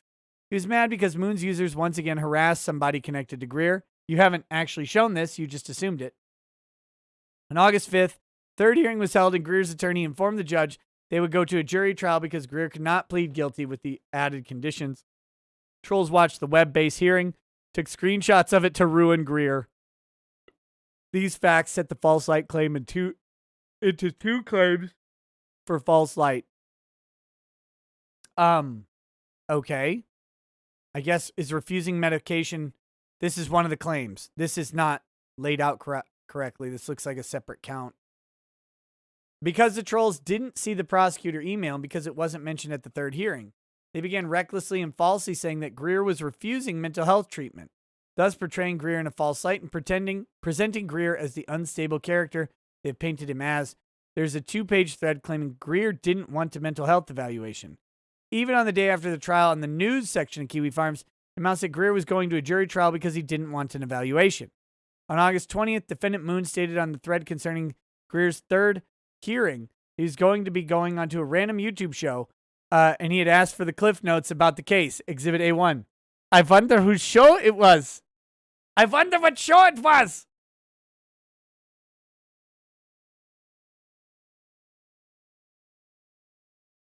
By the way, that was this show. Thus, Moon is now personally liable for spreading false information about Greer by going on to a show. Nope. I get no credit. In this document. Moon is liable because he is giving a publicity concerning Greer's court case. Court cases are public unless they're sealed. He placed Greer in a false light by going onto a show and reiterated the above-mentioned false set of information. Being wrong is not the same as having false information. If he was wrong. A reasonable person would find it highly offensive to be accused of not wanting mental treatment. I don't think so. A lot of people don't want mental treatment. There's a stigma attached to mental treatment that some people don't like. I'm not one of those people, by the way. I think people should seek help all the time. I think that mental health treatment is part of healthy living. I just think most people can't afford it and don't have time. But I think counselors, therapists, or whatever are actually a good resource for people. But not everybody holds that view. When Greer did seek out and plan mental health treatment, and Mr. Moon acted in reckless disregard to the falsity by relying on the Cliff's Notes, as Mr. Moon puts it. Okay. Victims. With it established that Moon has interacted with the threat on Greer, on the first page about it, Greer, it states, July 2020, Russell has a date in court with one of his victims. She's literally your victim, right? There's a criminal charge against you for cyberstalking. She is the victim.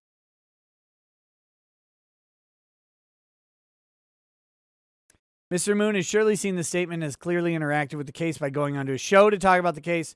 This places Greer in a false light because while it is true that he is in criminal court case, he does not have multiple victims, as the statement alleges. There's only one victim who actually was a friend to Greer and their relationship soured, which led to the current state of events. Mr. Moon has given publicity to this case and has said in the past that Greer stalks women. Oh, buddy. Oh, Greer. That's pretty obvious. Your behavior towards the stripper, Taylor Swift, Katy Perry. I mean, yeah. Kiwi Farms has misconstrued flirty, friendly, warm conversations as stalking, which is ironically said by a website that stalks people. Exhibit A4 contains some of Greer's so-called stalking behavior. Oh, no.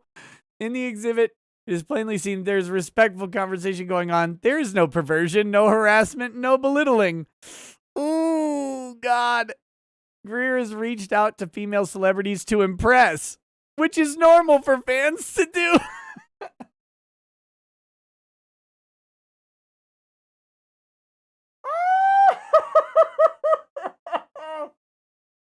Oh, God. Look, it's totally normal what I did. What are you talking about? But he has never stalked them, which would be showing up at their homes, following their movements, trespassing, etc. Has never done any of that. Okay, has Kiwi Farms done that to you? Have they showed up at your homes, followed your movements, trespass, etc.? Because you seem to have two different definitions of stalking. Greer is like any other young man. He flirts with women. Even older men do it. Some men are much more crude and disgusting than anything Greer has said.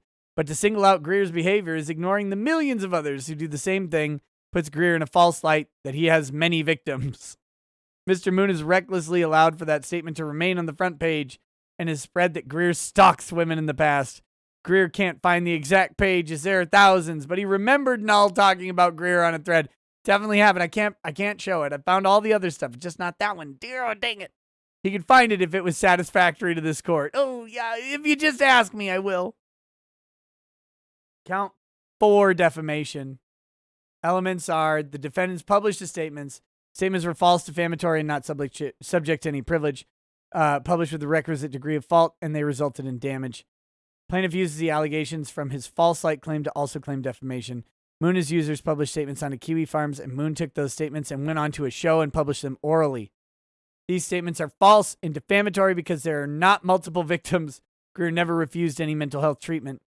Since Kiwi Farms views Greer as a limited public figure pursuing Swift and for advocating the prostitution, Greer needs to show actual malice. Why, Russell? No, why would you do that? Well, if Kiwi Farm says I'm a limited purpose public figure, I must be. Which is easily proven by the fact that Moon is going on to shows and spreading the false information. That's not how you show actual malice. He's doing it to ruin Greer. There's no other reason he's ding it. That's why he runs his website. His site published the information maliciously. His site is malicious. Oh boy. These can all be true and still be wrong because they're just conclusory and the court can't look at that. As stated in his false light claims, Greer suffered damages by losing friends, dozens, if not many more, of people are spreading false information, which ruins Greer's reputation. Other false statements have been made by Moon's users. As an example of such a statement, one was made by Richard Springer of Australia on Goodreads. Many of Moon's users are international. Richard stated in his random troll review that Greer is schizophrenic, which is false. It is also telling that Richard created his account in November 2017, the date of Greer's book release. Richard has harassed Greer on other platforms. There are thousands of pages. None of the... God damn it. Never mind. There are thousands of pages on Greer on Kiwi Farms, and it is impossible to sift through each page, but even the handle for Greer is defamatory. The handle identifier for Greer on the site lists him as a sex pest and Swift-obsessed. Greer is neither. The handle is defamatory because it implies that Greer is a sexual deviant and it intrudes on his sex life, which is deviant. The Swift-obsessed statement is defamatory because it implies that he stalks Taylor Swift, which, as explained earlier, he does not and has never, ever stalked her. Exhibit A5. Oh, that's not Exhibit A5. Oh, my God. I'm sorry. I didn't mean to pull that up again. Kiwi Farms has ruined Greer's reputation as shown, and thus Defendant Moon should be liable for his own defamation and for his users. Count 5, defamation by implication. Even if a statement is not defamatory, it can be defamatory by implication. In a defamation by implication action, it is the implication arising from the statement in the context in which it was made, not the statement itself, which forms the basis of the claim. Plaintiff incorporates the facts from the defamation claim and applies them here on the chance they are found not to be defamatory. Applying that Greer has many victims, that he refused a mental health evaluation is indeed defamatory by implication, as they are false statements which impeach his virtue and reputation, has exposed him to public hatred and contempt. He's asking for statutory damages for $300,000 for contributory copyright infringement, $5 million for reputational and emotional damages, a preliminary injunction and permanent injunction enjoining defendants and their users and all persons acting under, in concert with, or for them from continuing to reproduce. He should have just stopped there. Distribute, display, disseminate, transmit, make available for download, or otherwise use the plaintiff's copyrighted book and song in any manner whatsoever, appropriating or in violation of plaintiff's copyrights. Greer requests immediate removal of his copyrighted material, which is Safari Ride, Yo Yovana, I Don't Get You, Julianne Smile, Why I Sued Taylor Swift. For a preliminary injunction that would temporarily freeze Kiwi Farms for the duration of this case. This injunction is requested because users conspire and analyze each and every detail about Greer. Greer is nervous that the site as a whole or an individual on the site would retaliate against Greer for filing this lawsuit. This has been proven time and time again, as shown in this complaint. Freezing the site would be the best interest of both parties. Alternatively, if the requested preliminary injunction cannot be given, plaintiff requests a permanent restraining order to have Mr. Moon delete each and every thread on Greer, including any wikis. Attorney's fees and costs for a declaration that the Communications Decency Act does not protect Kiwi Farms or Defendant Moon. A pro se litigant. There's 70 pages of exhibits, but we're going to just stop at this one. Kiwi Farms, gossip and exploitation of the mentally handicapped for amusement purposes. And that's really all that needs to be said. Woo! Well, ladies and gentlemen, we've gone a little long today.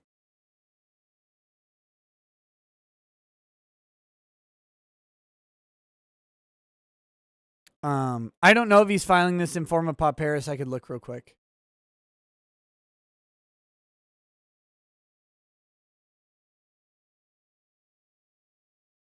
Oh, damn it. Just a second. I got to re-sign into Pacer to do this.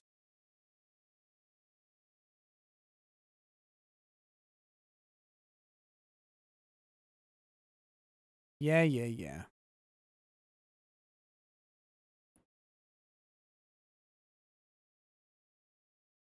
All right, complaint. Nope. He's not filing in forma pauperis.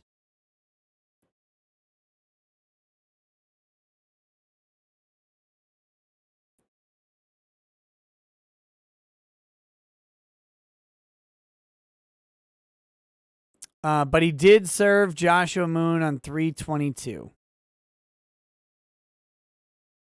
Oh, wait, no, he served them via email on 3/19. The answer is due on 4/9 for both Kiwi Farms and for Joshua Moon. I would expect a motion to dismiss because all that is nonsensical. Woo!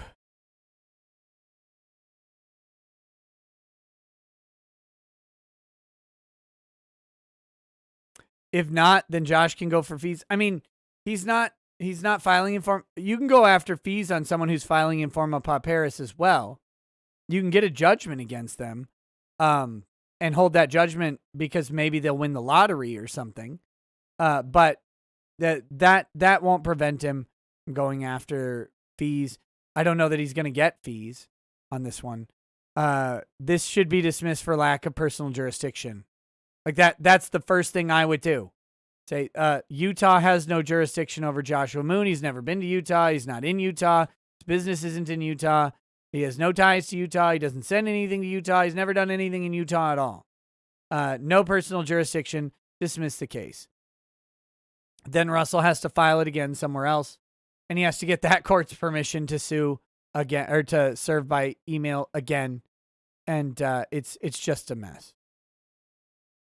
So, all right. So I'm supposed to shill my locals page. Locals.recadalaw.com is my locals page. Look, if you are frustrated because you don't get notifications or you get them late or whatever, you will never miss a notification if you sign up on locals.recadalaw.com, which is free, by the way. It's free to sign up, and I post a link to every live stream every day on Locals, and you will not miss the notification because Locals sends way more notifications than anybody reasonably needs. So you have to probably tailor those, but you won't miss it. It's there. It comes every day. I post it on Locals before I post it anywhere else, and you can get a link to this show. You don't have to worry about a Twitter algorithm. You don't have to worry about Gab or Minds or Parler being shut down by the government or whatever. Locals. Check it out. It is free to sign up and just get that notification. If you want to participate further, you can. You can. That's where, you can do that on Locals if you want. It is out there for people. So that being said, you boomered the recadalaw.locals.com. I must have said something else. Where is Moon domiciled? Do you know? I think in some other country. So I don't know. Pixlexia, no, I haven't even been on there today. I haven't been on my computer today. I mentioned earlier. I got to look at it. You say fix the prices, but I don't know why the prices would be. I don't know what's wrong with them per se. So we'll figure it out at some point. When are you doing more content for the Ricada Media channel? Soon, man. I've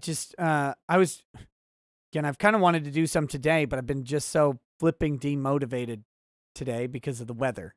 So I think because of the weather. I don't know. Maybe I just woke up in a shit mood.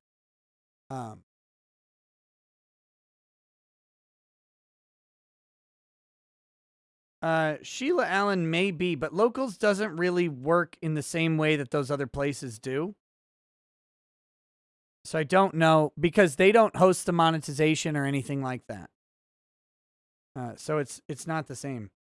Actually, I have a meeting with the CEO of Locals later today, which I think is Dave Rubin.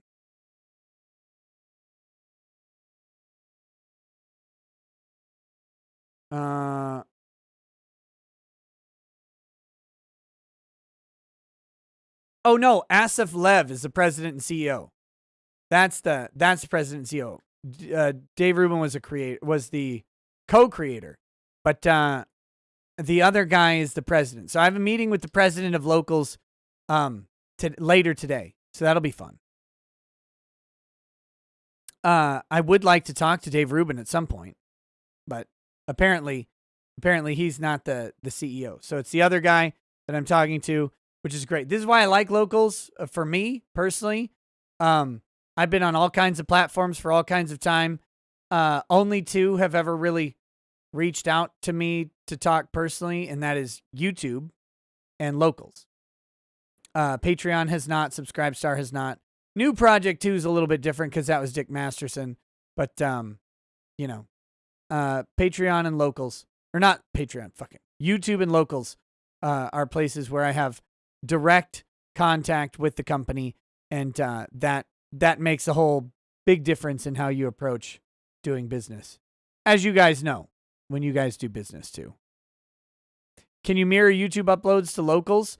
Not easily right now. I can. I might start doing that.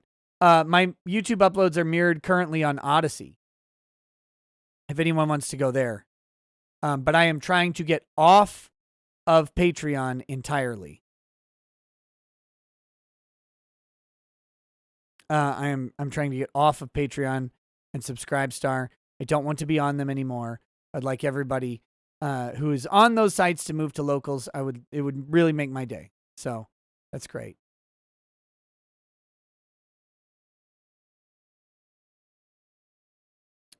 So anyway, that being said, let's start reading these chats and then we'll wrap up the show.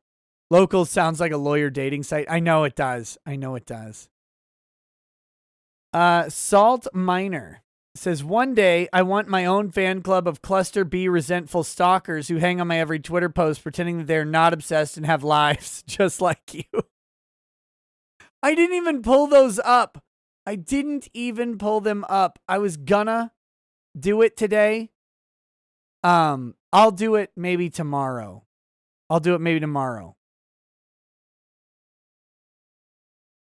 Bad Dragonite says, the vaccine is obviously racist. It's meant to prevent me from joining the Flutang clan and experiencing Asian culture. Bad Dragonite says, speaking of characteristics, when are you going to get that cancer taken off? Not the mole, the nose. That thing is a danger to everyone around. Love the show. Rude. Night of Hope says, is that why you reach peak unlikability when I criticize you even a little? What, do you not like being pushed back against? Does that make me unlikable? Isn't that the same criticism? Do I push your buttons, Nicholas? Just kidding, buddy. Hopefully you're having a good week so far. Also, PayPal won't let me send you a payment through Chase. What the hell? I have no idea. I don't have anything to do with that. Sorry, man. Silky Johnson says, Nick, AIDS-filled commies are the most bigoted and violent people I've seen in a long time. The only difference is their actions are excused and encouraged because bad orange man and racism. I hope all the damage they've caused comes back on them hard. Destin says the SCOTUS case is Caniglia versus Strom. The basis of the case is whether or not an expansion of the public safety exceptions of the Fourth Amendment are constitutional in the context of police weapon seizures from people who present public safety concerns. Very interesting. Very, very interesting. I'll take a look at it. Chad Thundercock says John Oliver is a hack, AIDS-riddled French piece of shit propagandist. I remember when he was kind of funny. Now all he does is push the corporate narratives, use petty insults, and of course he never refuted any arguments, just says that's not true. Night of Hope X says, yeah, gun control would solve all the guy's problems once the government rounds up and brainwashes or exterminates all the unarmed conservatives and white people, then Islam and the CCP, i.e. Democrats, can run the country unopposed. Problem solved, right? Melinda Scott says, stop calling me brain damaged, Nick. I'm just stupid. Get it right. Also, Streamlab donations work as a way to serve someone, right? Consider yourself served. And I'm not talking about servicing you like I served my class's entire football team. Oh, goodness gracious. Breck Nichols says, not late, still gay. Thank you, Breck. Nathan Dugas says, why not just bring your Xbox down to your PC? Because I want to hang out in the other room. It's more comfortable than being down here. Kyra says, drinking a daiquiri. Hashtag Houston drive-through daiquiris. Gene Grissom says, your kids must be like my grandchildren. Bedtime. Hell no, we won't go. Very true. Very true, Gene. Hope you're still still here to see that. Yeah. They're kids. You know, they're kids. Joshua Vidrine says that Ron tweet made me want to call up the Inquisition and wipe this world clean of sin and heresy. I did not consent to these mental images. Kiss of my ass says good morning, Sunday morning. Zernabog 2720, welcome to super lawyer status. Thank you. Bad Dragonite says don't lie. You had a 48-hour stream the other day. Yes, we did. That was good. Eric Nail says legal question. You think it's plausible to the woke corporate cancellations could be a ploy to drop bad advertising contracts they want out of? I mean, they could use it in that way, but no, I don't think so. I don't think so at all. I think they're just infiltrated by dummies who have an agenda. Angry Bainling says, I'm feeling oppressed right now. Thanks, Nick. Oh, thank God. Sista says, just dropped in to say thank you for the rant yesterday against audience member complaining about dissenting judge not being good enough. Thumbs up. Angry Bainling says, feeling. Thank you. CJ says, wrong. The last few presidents put people in cages based on race, Central and South American. Thumbs up.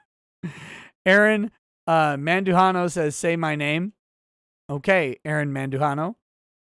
Gene Grissom says, did not originate in Wuhan. Check the U.S. patent records. Kidda says, at Ricada Law, it was a bad day for him was an edited quote from that troll at the New York Times, and they've already had to apologize for it. Aurelania says, Oliver is worst Daily Show alum, and the competition is fierce. All UK expats should return to the accursed isle.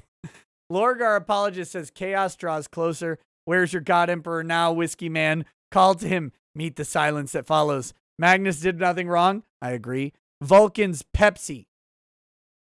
Vulcan lives, and you know it. Tamara Holloway says, my ma said sorry.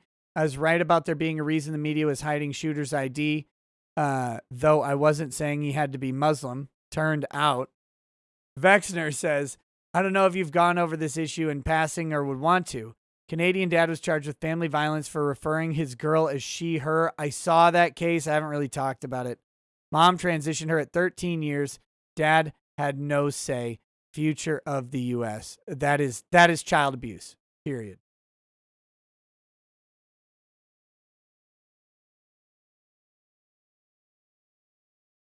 Jennifer Signs of Life says, I live 5 miles from Little Saigon in Orange County, California, and it's 100% red MAGA.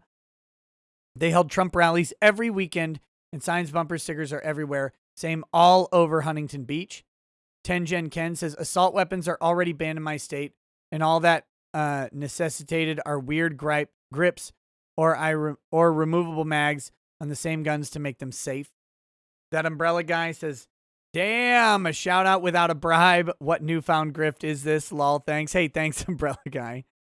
Jackson Kai says, have they tried making murder illegal? Then no one would commit murder. Man, it's amazing. They could try it. I don't know why they won't. They want to go after the guns instead. Jackson Kai says his name is Al Isa, and that's how he spelled it. They are misspelling it on purpose to make him Mr. Alyssa. Bad Vibe says Nick Greer was dropped on his head less than Scott. Joshua Sanabria says, wait, we aren't talking about a farm where they raise small, fuzzy, flightless birds, are we? I might be on the wrong stream. Jackson Kai says, thanks to your comment, I checked. Apparently, the pH of urine is fairly neutral pH, like your eye, so it wouldn't necessarily burn. But you can get gonorrhea in the eye called gonococcal conjunctivitis. Gross. Paul Durfee says, ever think about debating destiny? No, not really. I'm not sure what I debate him about, but no. Hanuman Ho says, to be fair, we kind of do write your show. We even pay for the privilege, one super chat at a time. Bad Vibe says, I retract that last super chat. Greer equals the golden locale and dumb. Trico Blunt says, I'd move to the USA, but the retardium keeps me away. Canada sucks. Hong Kong, HK and SG are not safe right now. JP is whack. I just want to chill. No politics is anywhere safe. No, nowhere safe. Wolfgang Deo says, I saw the light. Psaki is a gorgeous goddess. Oh my God. Stop. Stop it. FinFrog3 says, Memology's latest news, Kamala Harris will host an event empowering women with Bill Clinton.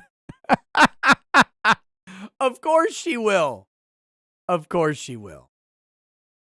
Rekka Wronghouse says, I'm curious, what's your favorite mythological monster? My favorite mythological monster.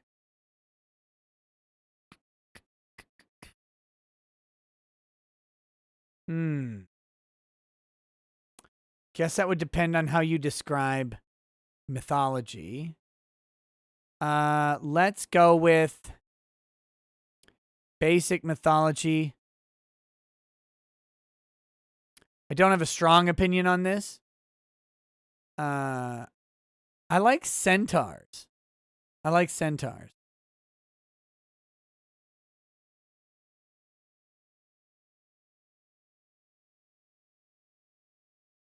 Politikill says, your nose and mole more absurd than Australia yet exist. Jackson Kai says, Vulcan lives, stomp, stomp. Also love you, Nick. You do the God Emperor proud. Hey, thank you, buddy. Thank you. All right, guys. That's the show for tonight. That is the show for tonight. I'm supposed to play some video games. So come on over to Twitch, hang out. I don't know how long that's going to go, but we'll do a little bit of video. Do you want to know why I like centaurs? I mean, I like Wemmicks a little bit more, but centaurs, I didn't like them as much until actually it was one of the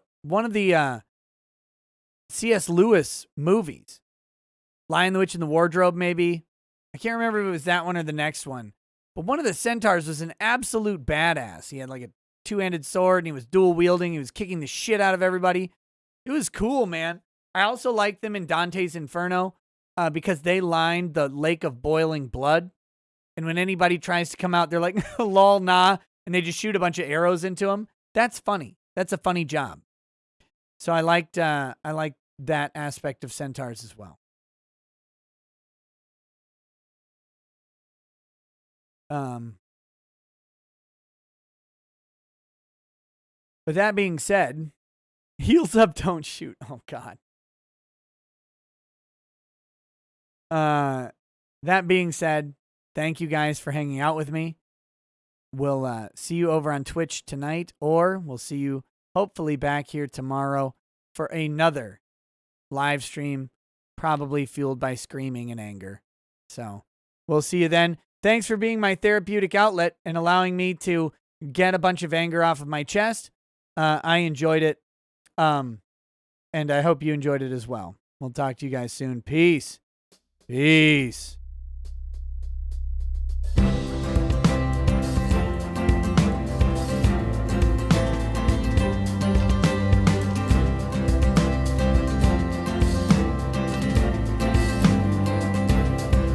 Oh, he drinks a fair bit, but you realize that it just helps get his noggin jogging along. With his glass by his side and his kids asleep tight, we'll hear some law-splaining tonight.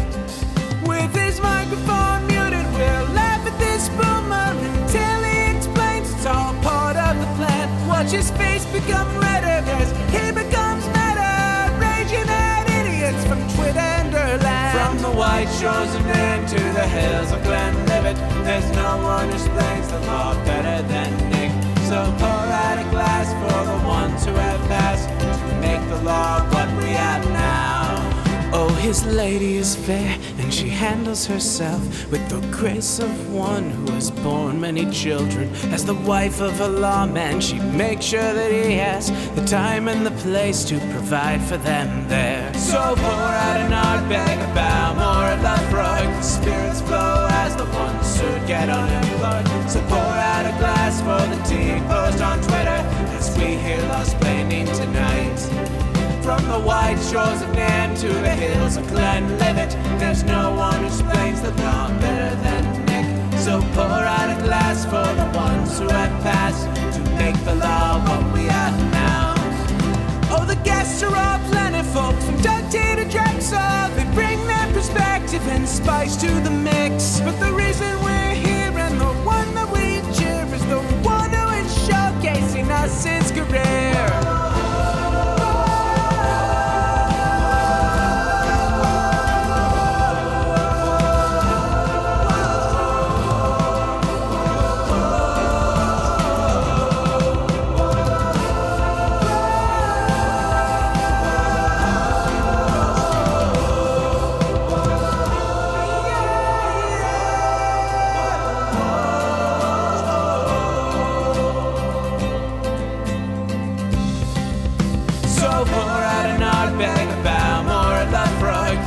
funds flow as the ones who get unemployed. So pour out a glass for the tea, post on Twitter as we hear Lost Planning tonight. From the wide shores of Nairn to the hills of Glenlivet, there's no one who's